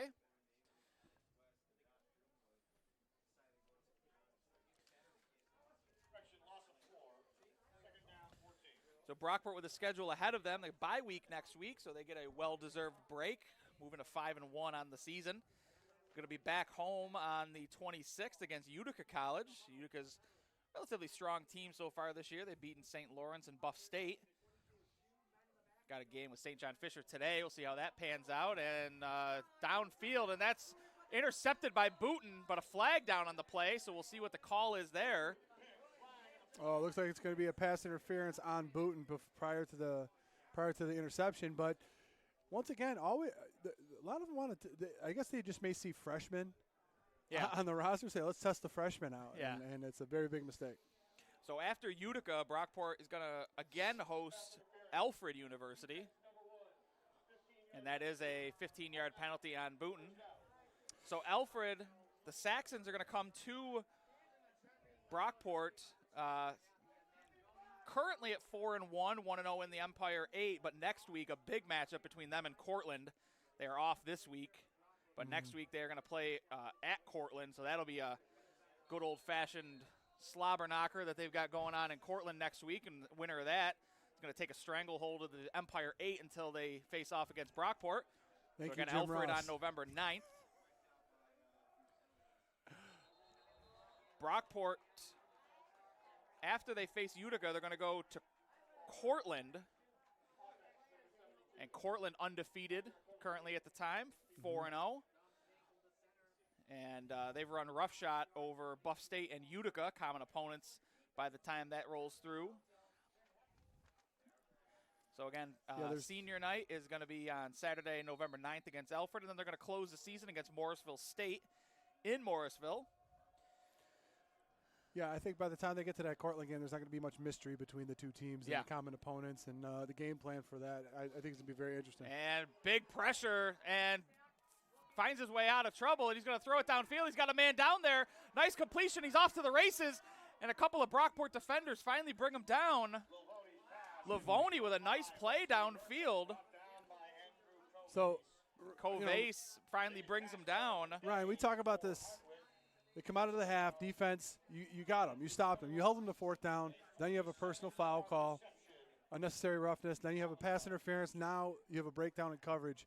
This is not what Mike Fox envisioned when he came out of halftime. Yeah, the defense, they've already picked up a personal foul penalty. You picked up a pass interference penalty. They're hyper-aggressive right now. And, Yes. The problem with being hyper-aggressive is when Lavoni makes a nice play by dancing out of the pocket, downfield, someone's open because you're bringing so much pressure up the middle. Lavoni again, he's going to keep it this time. Fancy footwork in the pocket, but he's wrapped up and dropped. Nothing doing there. That's number 13, Alon Montgomery on the tackle. So Lavoni. Yeah, Lavotti's Lavoti. Yeah, Lavoti. Lavoti. Some of these play calls, I don't know. Is it just called quarterback draw and they just want him to run it, or are they trying to keep Brockport? I think you're looking something similar to what you saw early with Jason Hellwig. I think he's a one read and go, and yeah. I think he's making his first read a little quick. He's just kind of deciding to run. So yeah, he's got to get that internal clock going. 10:42 left in the third quarter. Lavoti rolls to his right, throws on the run. Nice throw there by Lavoti. And that's to the far side. That's a tough throw. That's a very tough throw. And there's a flag down, so we'll see what the call is here and why there's a flag, but it's going to be on the wide receiver. Probably unsportsmanlike conduct. Might be a taunting penalty coming up here. Hey, interestingly enough, wondering why Hartwick didn't decide to roll out a little bit more during the first half. Yeah. Maybe you cut down the defensive end with your fullback, and then you're able to get outside the pocket and avoid some of that rush. Boy, that was a nice throw by Lavoti. Oh, yeah. Yeah, that's an easy call by the ref. The receiver gets up and Fucci and tosses the ball at Booten. That's an easy call.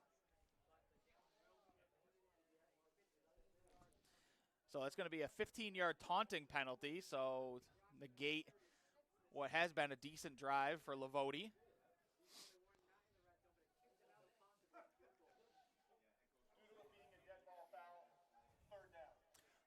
Yeah, and it is a dead ball foul, so the down stands. So it's third down now. And it's third and about 25. It would have been about a third and maybe 9 or 8, and the second time that Hartwick would have been in red zone territory. Now you got to try. You got any 10-yard plays in the playbook there, Brian? I don't think you have many. Might be 4-down territory, though. You might try to get half and then half. Yeah. Flag on the play. We'll see what this one is. It's timeout. So timeout for Hartwick. We're going to take a break, and when we come back, we're going to have this third down play. Make sure you stick with us. Only $7.99 for a Bill Gray's Great Plate every Tuesday. Hi, I'm Zach Ralph. We've been selling cars for more than 80 years.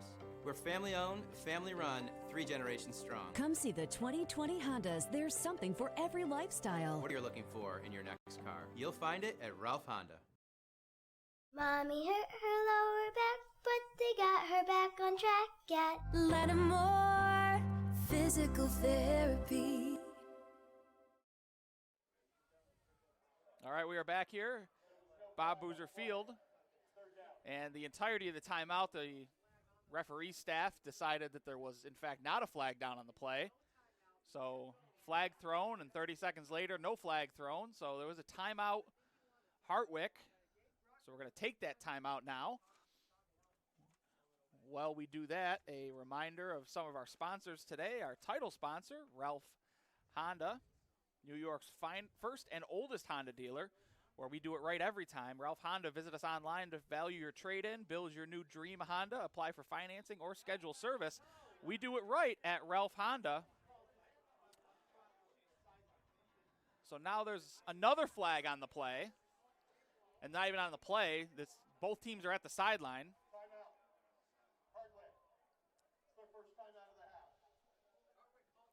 Trying to figure out what's going on. The line judge walked over to the Brockport sideline. I'm not sure what happened because and then he threw a flag and then walked back over to the official. Yeah. So I'm not sure if there was a communication issue that happened down on the sidelines with player and or coach, but he definitely just threw a flag right up in the air. So we had a flag or a timeout. A flag picked up. The flag picked up. Another flag. A call of finally that initial timeout. And is it going to be a sideline warning? I'm not sure what's going on. It looks like it's going to be a sideline warning, potentially, for Brockport. But if you're in a timeout, I'm not sure why there'd be a sideline warning if it's during a timeout. I'm not sure what's going on. Mangoni's trying to get to the bottom of it as well, down on the sidelines. He's not really sure what's going on. Either way, it's third and double sticks for Hartwick here with 10 minutes left in the third quarter. Hartwick's lining up, and the referee's over on the sideline. So So it is a sideline warning, but again, I'm not sure how you get a sideline warning when there's a timeout on the play. But regardless, it's 3rd and 25 for Hartwick. 10:04 left in this third quarter. Brockport leading 31-0. Lavoti takes the snap, throws. He's got a man out there, and his man breaks a tackle. Big hit, but he stays on his feet. Nice play there, but that's what we're talking about. Brockport, you got to wrap up there. Alon Montgomery put a good hit on him, but the receiver continues to run. Looked like Jenkins was coming back after the pass and gave him a nice little pop. Keyshawn Bell on the reception there for Hartwick. Well, if we're talking about Hartwick, it looks like Hartwick's just going to try to get some points here. Yeah, 4th and 9, so they're going to try and kick a field goal. Mind you, Hennon was the starting quarterback that's holding right now, so there could be a little bit of a trick play coming here. 37-yard field goal. It'll be an attempt from the right hash. And let's see here if they can break the shutout. And kick is blocked. Kick is blocked, and it's picked up by Brockport. What a job by Brockport special teams to block that kick. Going to go to the screen, see who blocks it. Looks like there's a flag Brockport's going down. to get 15 more yards after this due to an unsportsmanlike conduct after the play. So backs against the wall, the Brockport defense trying to get a stop, and they do in the form of a blocked kick. And it was number 15, Andrew Covase, on the block. And looked like, definitely an extra hit there. Alisane Koulibaly got hit by number 72 by Hartwick after the play. That's another one. Dom Stanko. Unsportsmanlike conduct. Hartwick, number 72. That's a 15-yard penalty to be added on after the kick. That is his first unsportsmanlike of the game. So Dom Stanko called for the unsportsmanlike conduct of throwing Koulibaly to the field after the play. So a blocked field goal plus 15 yards. Brockport takes over at their own 47-yard line. And it is Jason Helwig at the quarterback position. It's like they might want to see how he does second half coming out, making some second half adjustments. Can't hurt. With the uncertainty of June, having an illness this week, Helwig starting, played a phenomenal first half. And there's the handoff to Morrison, who's had a good day on the ground so far, and he's wrapped up. And 2-yard gain on the play. Yeah, Morrison averaging close to 10 yards a carry in the first half. That run of 2 yards actually hurts his average. You put him in your fantasy roster today? Absolutely. All right. I got code. 3 touchdowns. Not a bad day to start him. 8:43 left in this third quarter. Brockport leading 31-0. 2nd and 8 for Brockport. Helwig drops back under pressure, wrapped up and dropped. Big 96 on the sack there. Skidgell on the sack. You know, we don't talk very much about coverage sacks in college football, especially here at Bob Boozer Field. But that was definitely a coverage sack. I saw about 3-man route and a swing pass for Morrison going out on the right-hand side, and everybody was just covered. Skidgell on the sack, 6'1", 270 senior from Pine Plains, New York. So 8 minutes left in this third quarter. 3rd and 16 here for Brockport from their own 41-yard line. After the 8-yard loss on the sack, Helwig looks to throw. Pressure off his left side. He's going to throw it down the seam. Nice catch by Joe Ortiz. Ortiz fumbles it away, and it's picked up by Hartwick. Number 1 by Hartwick picks it up after Ortiz drops it. And that's Eli Green who picks it up. Joe Ortiz, who just today broke the school record for most catches in a career, had a beautiful one-handed grab across the middle, but just punched out on the back end. So Hartwick takes over at their own 40-yard line. 7:43 left in this third quarter. Yeah, it was a heck of a hit that knocked the ball out of Ortiz's hand.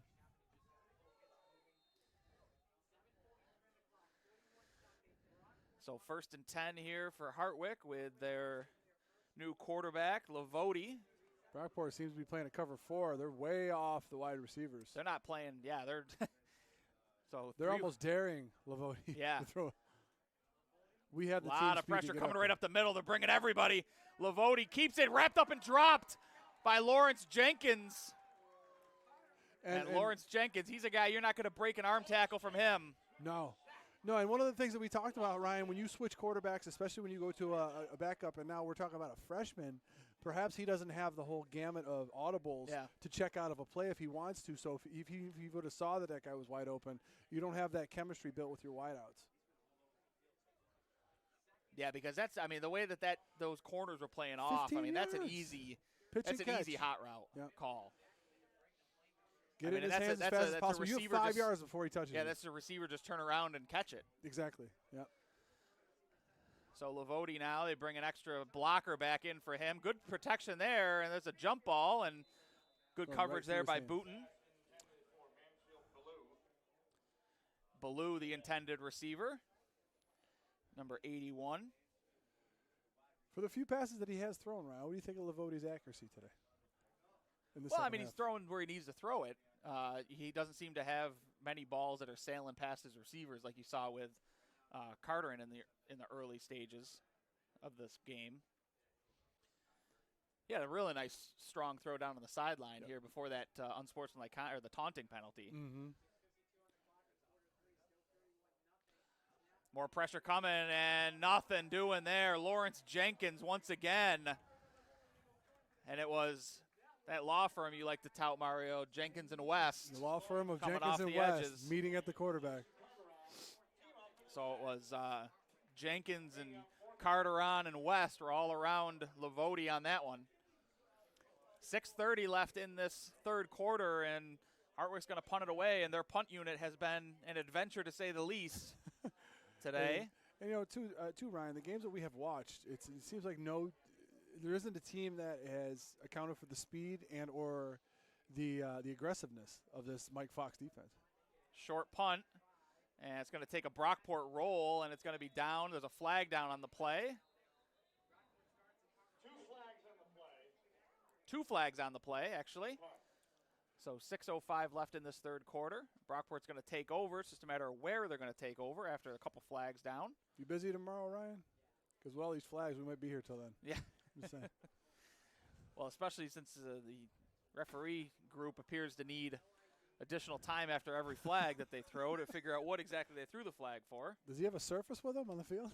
Is he looking at the play? Second half sponsor today, Bill Gray's Restaurant and Tap Room, including the all-new Bill Gray's Tap Room in Shiloh, Paul Plaza in Shiloh, North Greece Road in Greece, and the Port of Rochester in Charlotte for the world's greatest cheeseburgers, half-price shakes every day from 2:30 to 4:30, and a family-friendly atmosphere. Gimme, gimme, gimme Bill Gray's. 6:05 left in this third quarter. Fourth down, and it was a punt. Two flags on the play, sorting that out. And a partridge in a Both pear on tree. Brockport.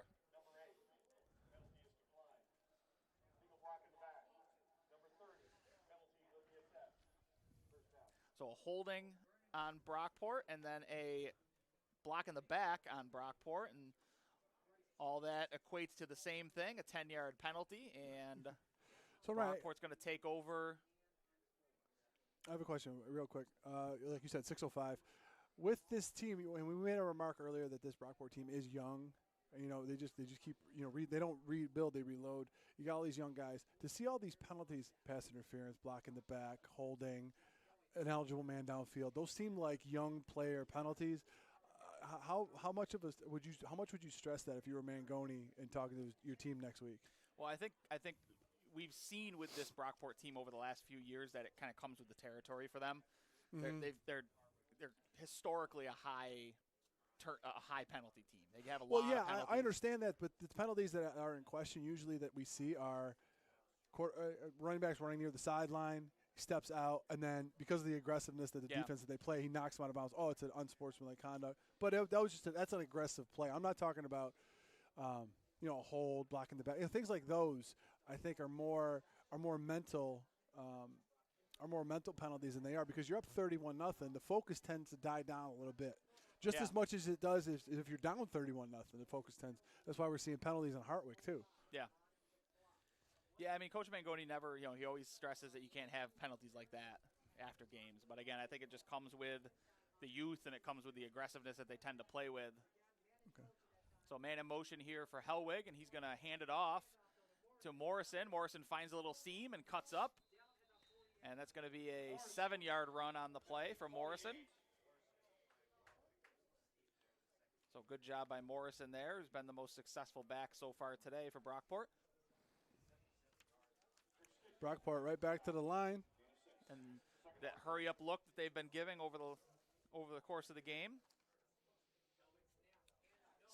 Hellwig's going to roll to his right, and he's going to throw, and he's got a man down there. Nice catch down there. That's number 82 for Brockport.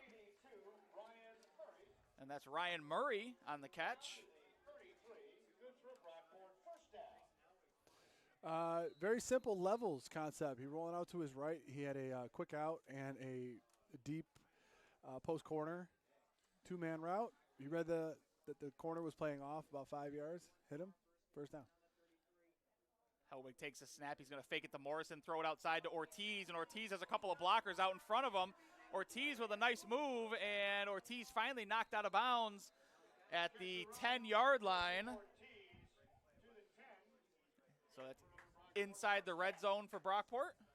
You know, Ryan, we've seen the teams come in here, and that trips look that Brockport gives you, they tend to not cover up a receiver. They'll just have a triangle defense where they'll have two guys at the line, one in safety over top of it, but it's hard to account for that quick pass in that respect.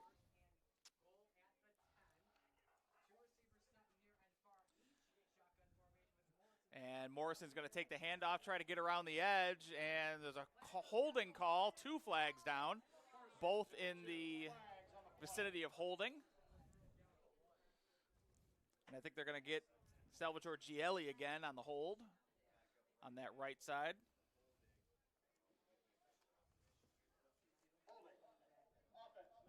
Another penalty. And it is Gielli.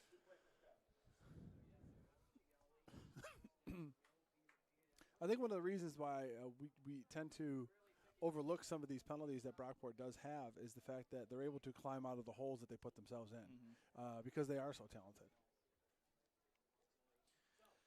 4:44 left in this third quarter. 1st and 20 for Brockport. 1st and goal from the 20.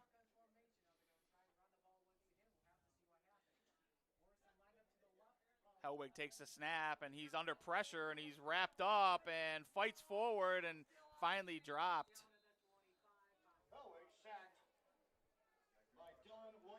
Dylan Williams on the sack there for Hartwick. 2nd sack of the day for the Hartwick Hawks.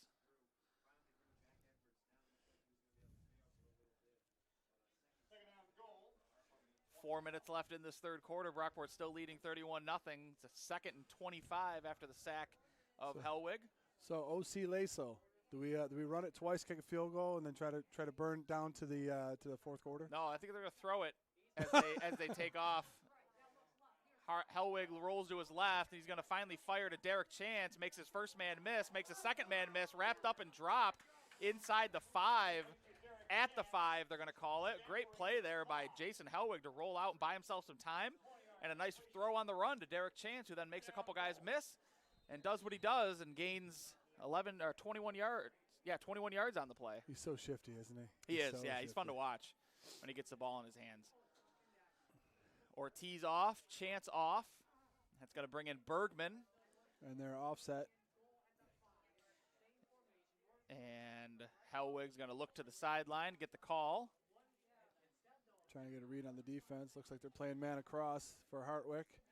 Morrison going to look over. They're probably going to run up to the top of your screen. Inside handoff.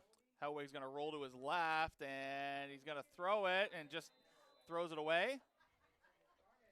That was 3rd down, so it's going to bring up 4th down here. Raphael O'Day looked to be in the vicinity of the ball, and Dustin Moyle is going to come on to try to add the field goal here, and another 22-yarder for Moyle. He hit one earlier today. And Ryan, I know we just talked about the play before. Hellwig made a heck of an athletic move to roll to his left and find Chance, and Chance was able to make some guys move. Rolling left on a 3rd down, 3rd and 5, is that high on your list or is that low? No, I think if you're going to roll on 3rd down, you're going to roll to your right. Yeah.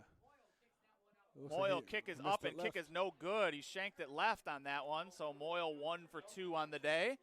And out come the second unit defensive players here for Brockport. We're going to take a quick break. When we come back, the rest of this third quarter and then into the fourth. Make sure you stick with us.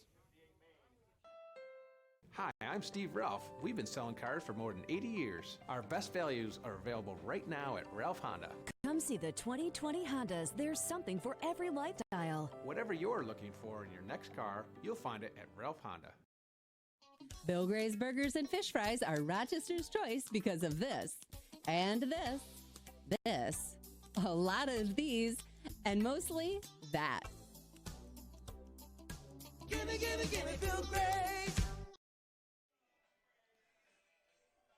All right, we are back here at Bob Boozer Field for the Rock Sports Network Golden Eagles Game of the Week, brought to you by Ralph Honda. The Brockport second unit defense is out on the field. We're going to get to them as they make some plays, starting with number 3, Jelani Sundar, another freshman on this Brockport secondary. So second 9 here for Hartwick. Lavoti still at quarterback for the Hawks. Yeah, still calling those design runs for Lavoti, trying to get outside the pocket. So three receivers set here, 2 on the top, 1 on the bottom. Lavoti takes a snap, heavy pressure, he throws, and little early on that timing route. Fucci, the intended receiver. Sundar in coverage. Yeah, I've heard of a catch and throw, but it was way too far to the inside on that play. That brings up 3rd and 9 here. 2:36 left in this third quarter.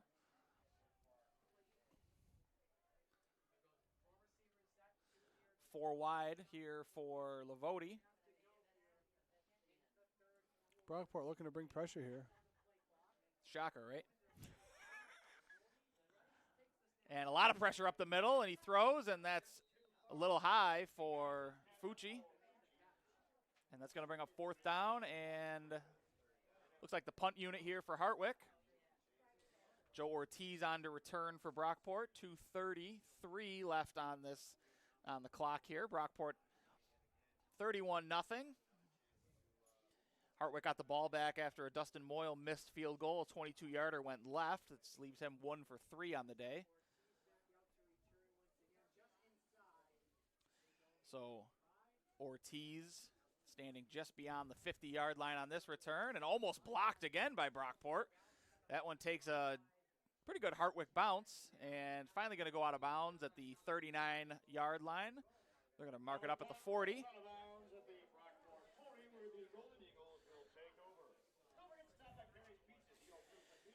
Our title sponsor for this game and all of our Brockport football games this year, Ralph Honda, ranked number 1 in Western New York for overall customer satisfaction. Come see how we do Honda right at Ralph Honda. See the 2020 Hondas arriving daily at Ralph Honda, including the Odyssey, Pilot, and Civic, a short drive to Westridge Road at Elm Grove, and online at ralphhonda.com. So Hellwig and this offensive unit back out again. I'm sure one score and their day will be done, but Mangoni probably doesn't want them ending on a missed field goal, so no. Just a quick punch update. it in here. Just a quick update for those of you. They platooned the second team defense out there.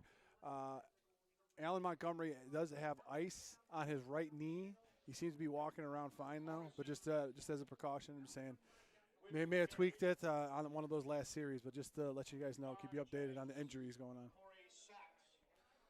And, maybe an injury like that might have been what prompted the second unit to go Platoon, out there. yep. Yeah, Mangoni sees one of his guys Seniors get a little dinged up, and all of a sudden he's rethinking whether or not his starters still need to be out there. True. Defense has nothing more to prove today, pitching a shutout so far. Hellwig under pressure. Good block there by Morrison. And Hellwig's going to keep it, cuts up the middle, dives forward. Another flag on And the far another side. flag This on may the be on far Morrison. side. There's a little bit of extracurriculars going on with Morrison and that great block that he had. Yeah, Morrison had a great blitz pickup there, and both men tumbled to the ground, and definitely a little bit extra going on after that.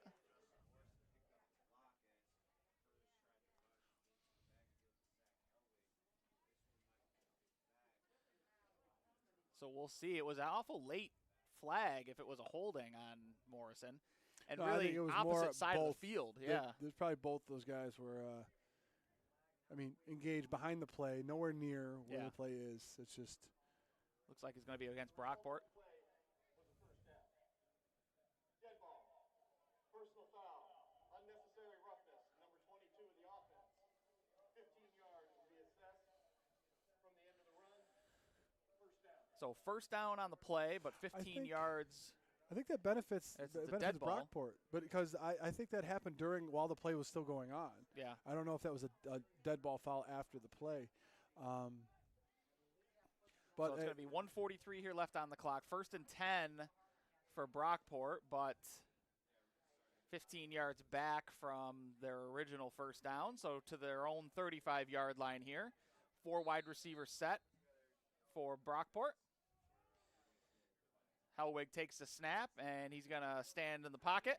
He's going to roll and look to run. He's going to try to get to the edge here. He does beat a couple guys to the edge, lowers his head, and he's right at the sticks. We're going to see if that's enough for a first down. Kessler with the tackle for Hartwick. Gain of 9 on the play, so it's going to bring up 2nd and 1 here for Brockport. Yeah, getting back to that penalty. When you have a guy like Morrison who's just naturally an intense individual, obviously Hartwick was trying to provoke him on that one. Well, I'm sure Morrison let the rusher know that he picked him up on the block there. So 2nd and 1, and they're going to fake it to Code. They're going to throw it to Chance outside. Chance, shifty as always, breaks another tackle. Derek Chance lowers his head, still fighting forward. He's finally brought down. And Derek Chance, fun to watch when he gets that ball in his hands. He is very shifty. Jennings finally wrestled him out of bounds. No, usually some of those guys that you see that catch the ball that are very shifty like that, they don't have a very solid base. Yeah. Chance got he's got a big base down there. Yeah, he takes a couple of good shots and keeps on running. So Hartwick takes the snap and hands it off to Code. Code up the middle. Best run of Code's day today so far. Jal scores 3 touchdowns. He had a baseball hat on. He was going to get a hot dog. You need me back in? Okay, I got you. Gain of 7 by Code. 2nd down, 3 for Brockport down at the 37. All right, heavy set coming in here. Ortiz comes off. Cromer comes off. On comes Altenberger and Bergman.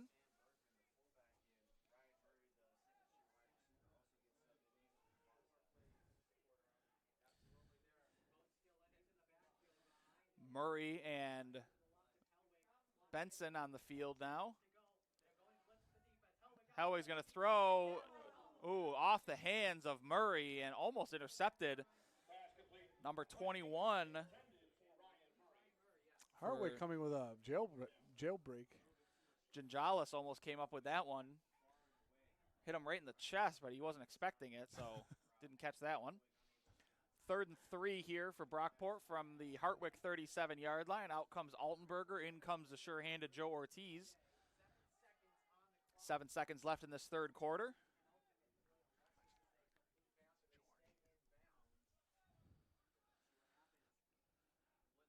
Two-back set with Hartwick. He's going to look to throw. Blitz pickup. Throws it to Code, and Code off his fingertips. Code wanted that one. I think Code was worried about what he was going to do with it before he caught it. So I don't think he expected to be that wide open. No. With a lot of room to run. Pass was a little behind him, but he still wanted it. He touched it about 4 times before it finally fell to the ground. Okay, so Chance comes back in. Bergen coming off. It's you got a 4th and 4, 38-yard line. Offense going to stay out. Any objection to this call? No, not at 31-0. I don't have an objection to it. Little quick kick. That's a staple of a Mangoni offense, and it's going to bounce at the 1, and nice play down there by the Brockport Golden Eagles, and that was Murray. Touchback, yep. He had to reestablish himself in the field of play, and he jumped out of the end zone. Yeah, he left his feet when he was in the end zone. So, but a great play, a great heads-up play by Murray to no avail. So Hartwick's going to take over. We're going to take a break.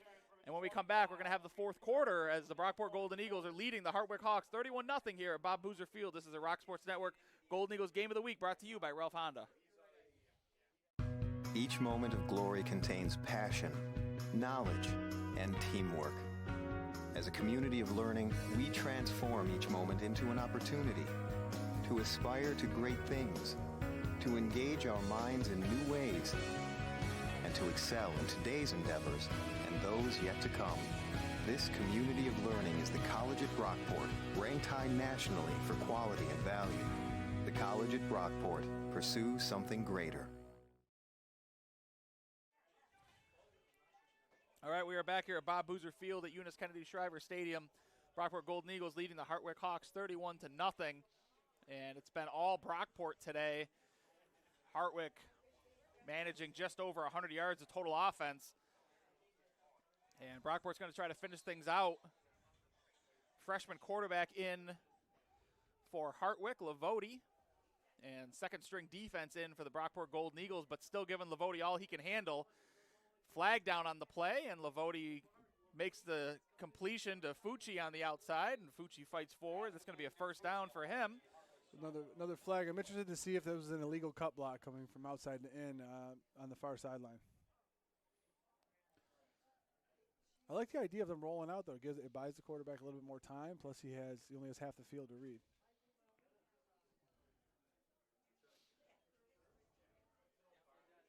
We're waiting on the call here. Illegal formation on the offense. 5 Hartwick Hawks in the backfield. So it's going to bring up 1st and 15 for the Hawks from their own 15-yard line.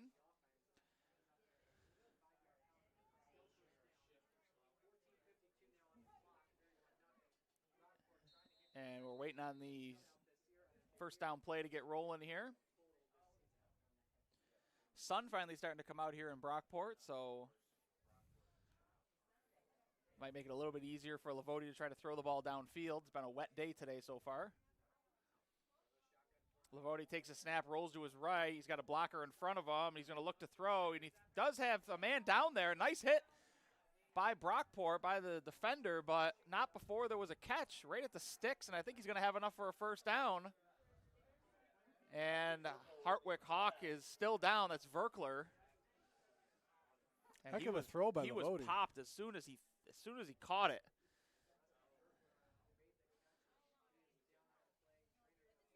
And trainers are attending to him.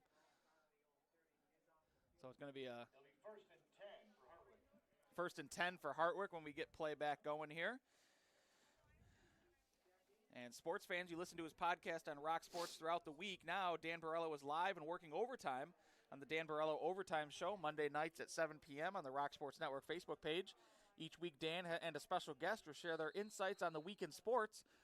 Make sure you give the Rock Sports Network Facebook page a follow so you get alerted when all of our great programming goes live, including our live local sports coverage. And Brockport Golden Eagles football is part of that.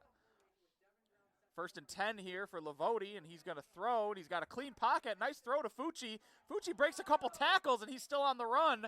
Nice gain there by Fucci. That's a 14-yard gain. And Hartwick all of a sudden has something going here against this Brockport defense.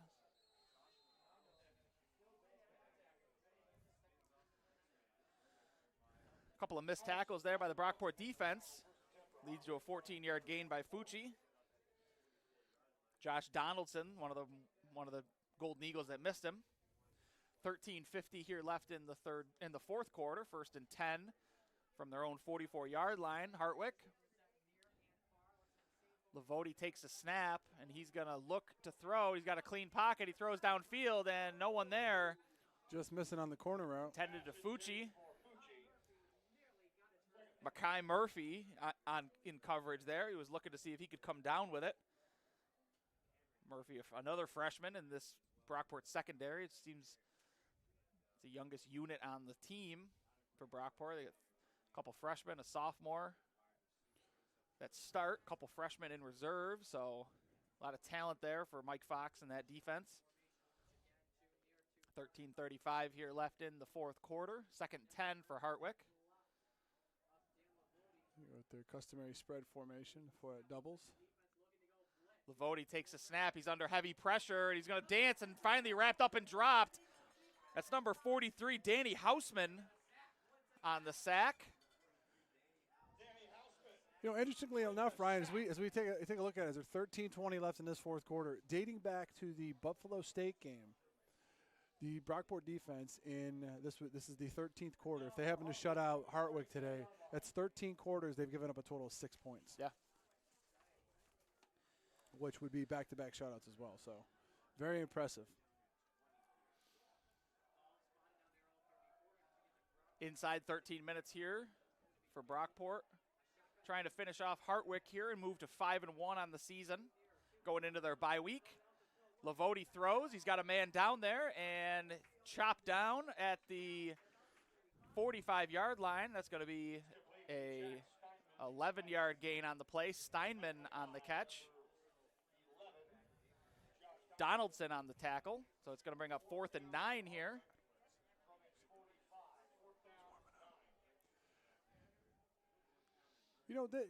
Hartwick seemed, for a freshman, Lavoti seemed very poised back there with all these guys in his face. Well, after seeing that first string defense coming at him, I'm sure he feels a lot more comfortable with the second stringers coming at him. The pressure's still there, though. Big difference between, nothing wrong with the Brockport reserves, but there's a big difference between Danny Hausman and Alex West coming at you. And pass is caught, but immediately cut down. Ballou on the catch and immediately tackled, so that's going to be a turnover on downs. And look who it is, Mario Alex West, the first guy out there. Love it. Congratulating the rest of the Brockport Golden Eagles defense for holding on that defense. And Sundar was on the coverage. We got Jack Edwards back out here for Brockport. Well, other than scoring a touchdown defensively, you're putting a donut up on the board is one of the most important things for a defender. And then, if Alex West and Jenkins and those guys, they're out now. Yeah. They're out. It's 3 quarters. They put in their work. They can't. You guys got to keep this up. And Edwards is going to hand it off. That's number 44, Daviaro, sorry, to him. A good runner in his own right, freshman.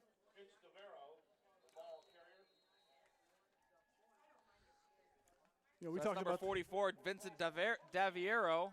We talked about all the quarterbacks that Mangoni loves in his offense. He has a type. But you could say same could be said for running backs. Yeah. You can't be afraid to put your head in there and try to knock somebody over. Yeah, and Coach Mangoni had a lot of positives to say about Vincent Daviaro. Said was their number 2 recruit at the running back position this offseason, so a lot of talent for him. Mm-hmm. Big runner, as Mangoni likes to have, 5'11", 190, a lot of power. Yeah. So there's a flag down, and looks like it might be personal foul on Brockport. We'll see what's coming here. Our cameraman, Icy, as per usual, giving me the eye in the sky. Yeah, giving me the tips on what's coming here.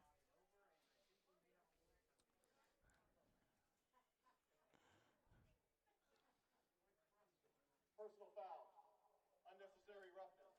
Offense, number 41, after the play. 15-yard penalty. So that's Jaden Prino who picks up the flag, the fullback, freshman, unsportsmanlike conduct penalty.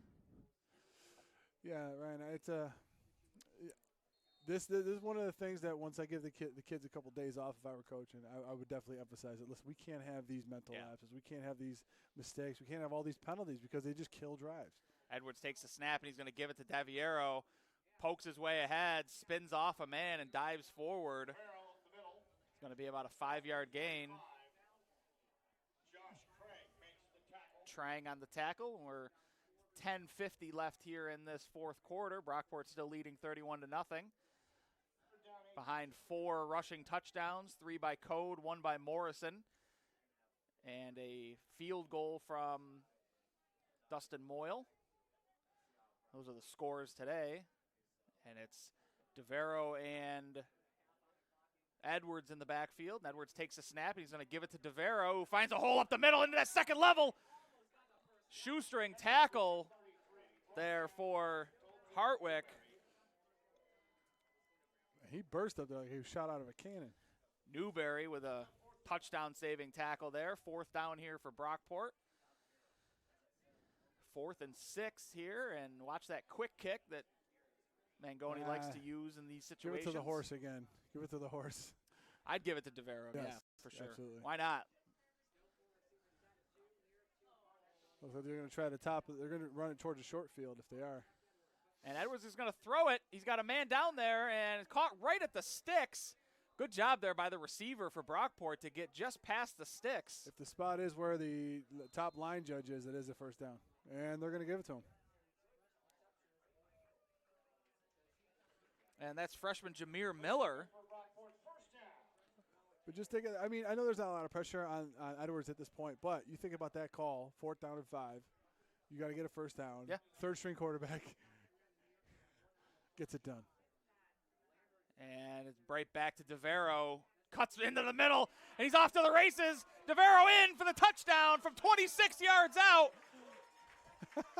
And Mario, talk about a spoils of riches here. An embarrassment. An embarrassment of riches.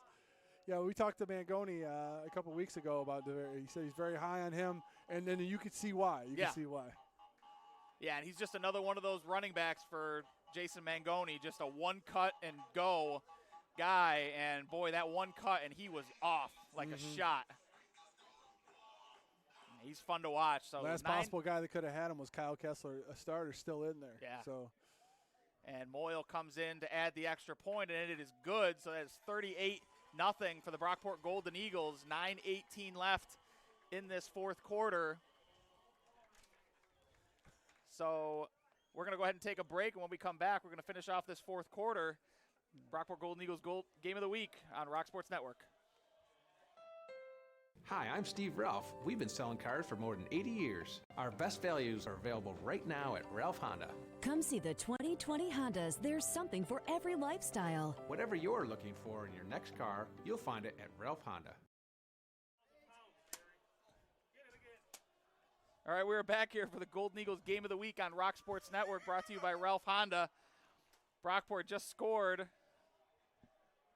9:18 left in this fourth quarter.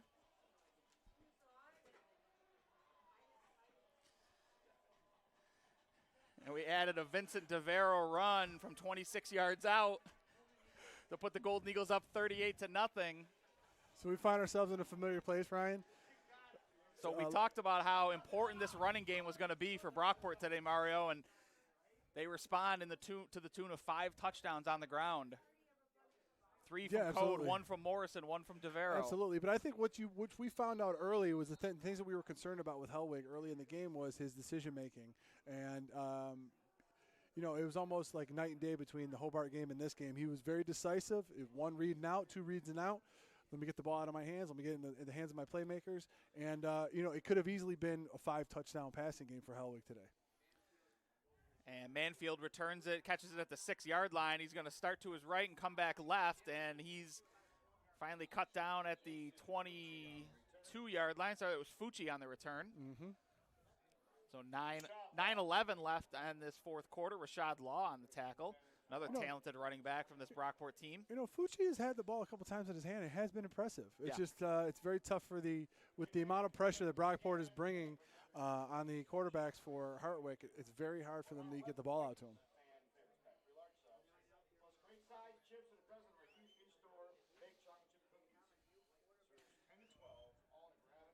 So 1st and 10 here for Hartwick from their own 22-yard line.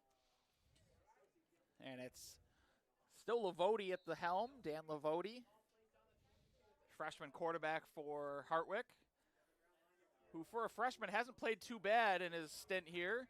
He throws it outside to Fucci, and Fucci's met immediately at the line of scrimmage. And that's number 26, Mackay Murphy on the tackle.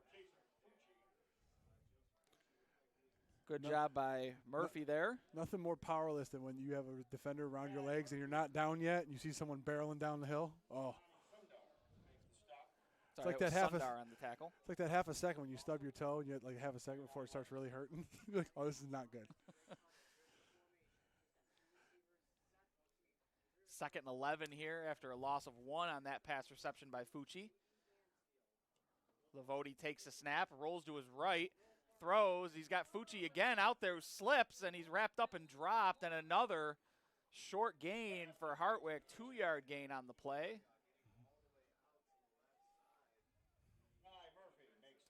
Murphy on the tackle again. Got about just over 8 minutes left in this game.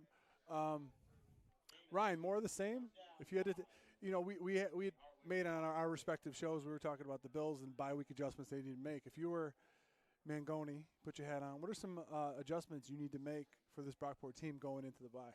Well, I mean, it's cliche to say, but the easiest adjustment he needs to make is get his team healthy because, he's missing Daquan Hubbard today. He's missing Treddy June today.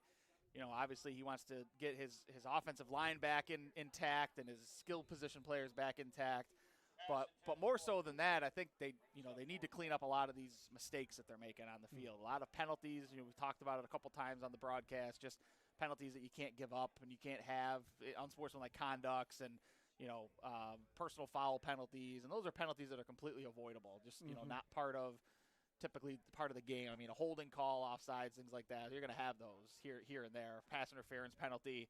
It's going to happen, but you can't pick up unsportsmanlike conduct penalties consistently and expect to beat good teams that you've got on your record coming up. You've got Utico's a good team, Alfred, Cortland. You can't make those kinds of mistakes against those teams because you're going to pay for it. Absolutely. Derek Chance on the return here and crosses the 50, crosses the 45. He's going to get knocked out of bounds at about the 42-yard line.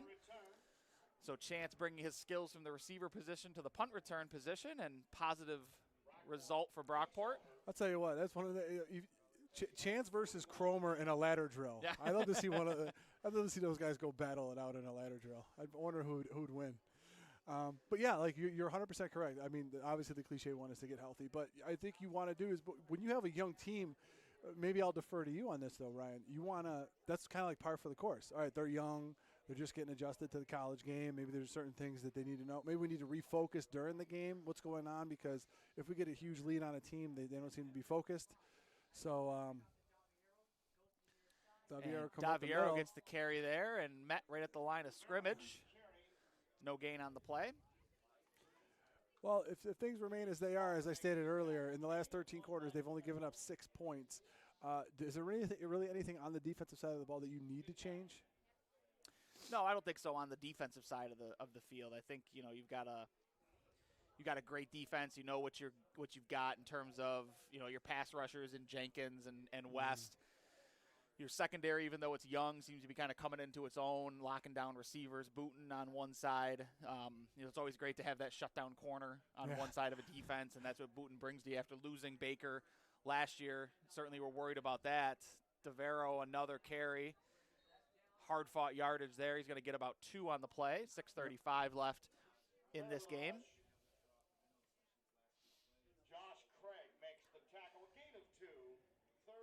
Brockport with 25 first downs today to Hartwick's 8. Just to run down the stat sheet here.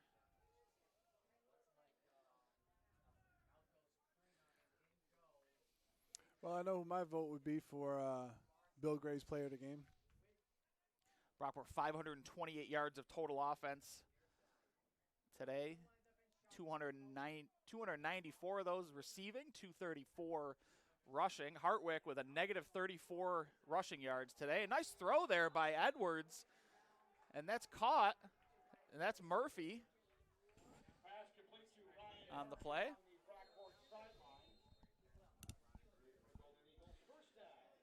So good job there. Another first down for the Golden Eagles.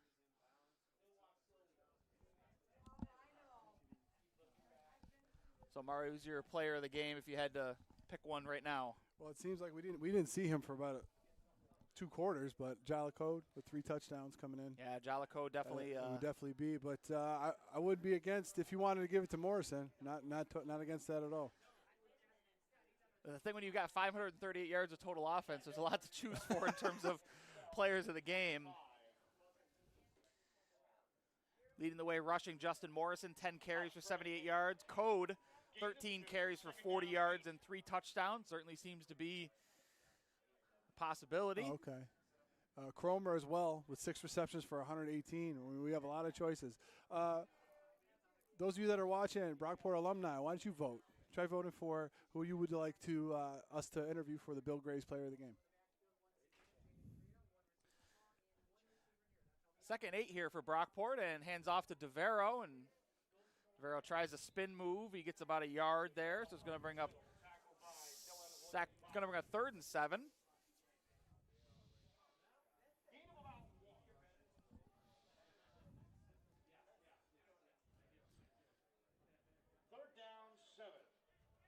Alex West, I think, certainly should be in the discussion for player of the game. 2 sacks today, 5 total tackles. Mm-hmm. If we're interviewing the law firm, we got to get them both. We got to get him and Jenkins. And here's Daviaro off the right side. Good blocking up front, and shifty moves for Daviaro. And he's going to get down to the 20-yard line. He's going to be just shy of the first down. Needed to get to the 23. He's down to the 20. Socash on the tackle. So it's 4th and 3 here for Brockport from the 20-yard line. 3:44 left in this fourth quarter.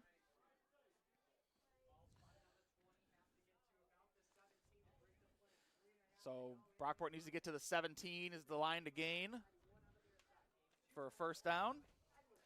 And there's a flag down on the play. Looks like we got early movement by the Brockport Golden Eagles. 3:27 left. Now it's going to be 4th and 8.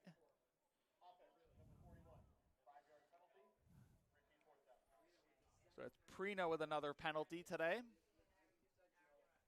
Not ideal for the freshman fullback, Prina. Mm-hmm.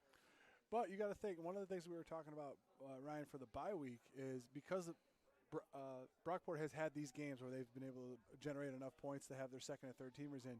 You're getting quality reps in game with some of your players that you know you're starting to develop that depth in case you happen to have an injury, God forbid, in the playoff.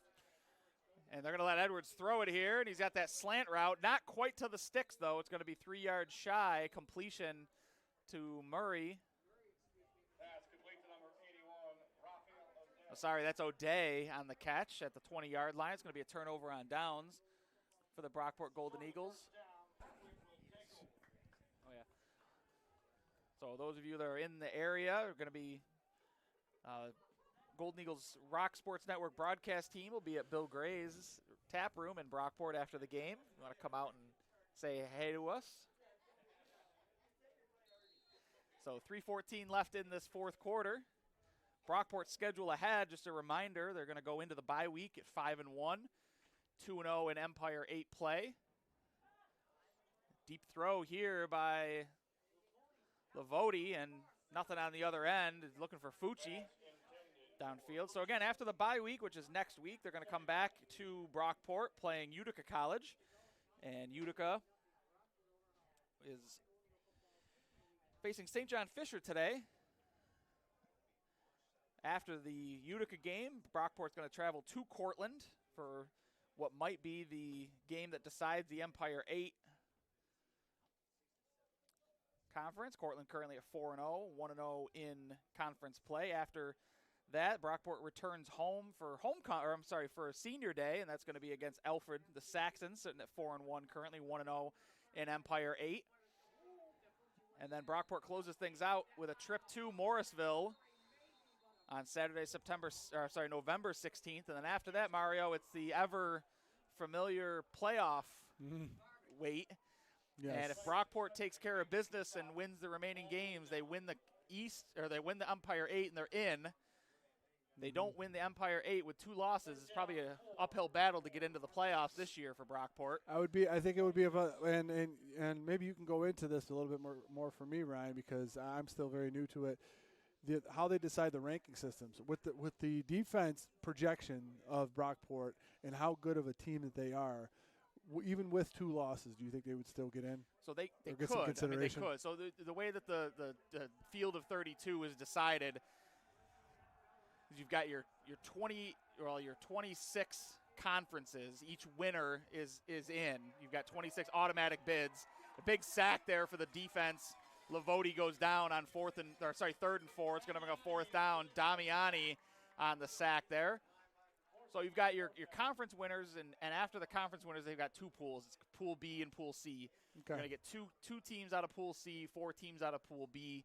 Those are going to be essentially your at-large bids. Okay. And it's going to depend on where Brockport ranks and how many teams they need to take from the East in order to fill out that East region. So Brockport strength of schedule, not great because the Empire 8 doesn't have a great strength of schedule, although they are helped this year by Alfred and Cortland both being successful. What would help is Cortland beating Cortland and then Cortland beating Ithaca, because Ithaca is ranked nationally right now. Okay. So that big Cortical Bowl for the first time,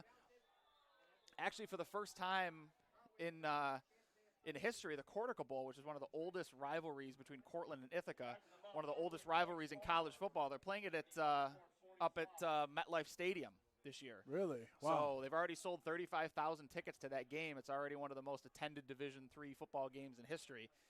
So that game would be helpful if Brockport either loses to Cortland, either loses to Cortland or beats Cortland. That strength of schedule is going to be helped by Cortland beating Ithaca. So that's kind of what Brockport needs to hope happens. Obviously, easiest way in is just win. Yes, absolutely. Yeah. If they don't win, but I think they can get in with 2 losses because they do have that resume of the last 3 years they've been in the playoffs. So I know. It's easy to determine whether or not if you win your division, obviously you're in, and that's the simple part of the Division III brackets is if you win your conference, you're in. There's no ifs or buts. Yeah, right? Sorry. But I think a lot of the viewers may not know that. Listen, okay, this is how they select the at-large bids. So it's definitely a chance for them to get in if they do go 10-2. If they happen to lose to Alfred, but they beat Cortland, who beats Ithaca, that gives your strength of schedule a little bit of a boost. But that's definitely going to be the game that you want to not to look too far ahead as far as that goes, but that's the game that you want to circle on the calendar. Brockport versus Cortland is one of those things that's going to more than likely what's happened over the past 2 or 3 years determined who has won the conference. Yeah, and you want Hobart to continue to win too, because that's the one loss on the Golden Eagles schedule right now. You want Hobart to continue to win rather, to help that strength of opponent. So 1:08 here left in the fourth quarter. Hobart currently 4-1 too, so that helps you as well. Oh, Lavodi bails out on that one. Old Jim Everett play. He had a couple of guys bearing down on him. That was a business decision. Yes, it was.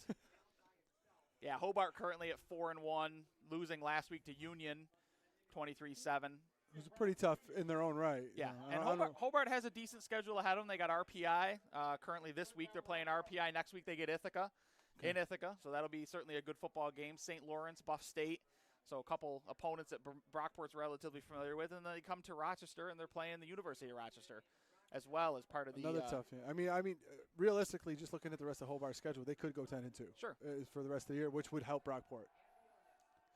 So 3rd and 18, Lavodi throws. He's got Fucci out there. Fucci makes a catch, and he's wrestled down after a stiff arm. Fucci's got to have like 8 catches by now. Fucci does have quite a few Every catches. time I look up, he's catching the ball. Bryce Sudzik on the tackle, and that'll do it for the game today. So it is 31-0 Brockport. I'm sorry, 38-0 Brockport. Brockport gets things done at home as they should against a team in Hartwick. Brockport heading into the bye week at 5-1, 2-0 in Empire 8 play.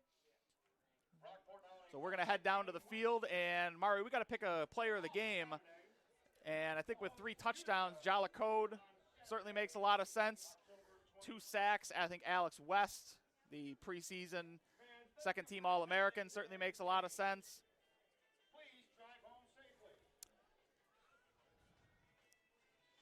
So let's try to get both. We'll try to get both. All right, we can do that. We'll surprise you when we get down there. Be sure to stay with us. Make sure you stick with us on the other side. Stay on the Facebook page. You'll get an alert when we go live with our post-game show. You'll find out who our player of the game is, and we'll have our recap, and we'll get out of here. So, again, the Brockport Golden Eagles finish off the Hartwick Hawks 38-0 to move to 5-1 on the season, 2-0 in conference play. They're going to take a break next week, and then they're going to be back here at Bob Boozer Field on November 2nd as they take on Utica College. So thanks very much for all of you who joined us.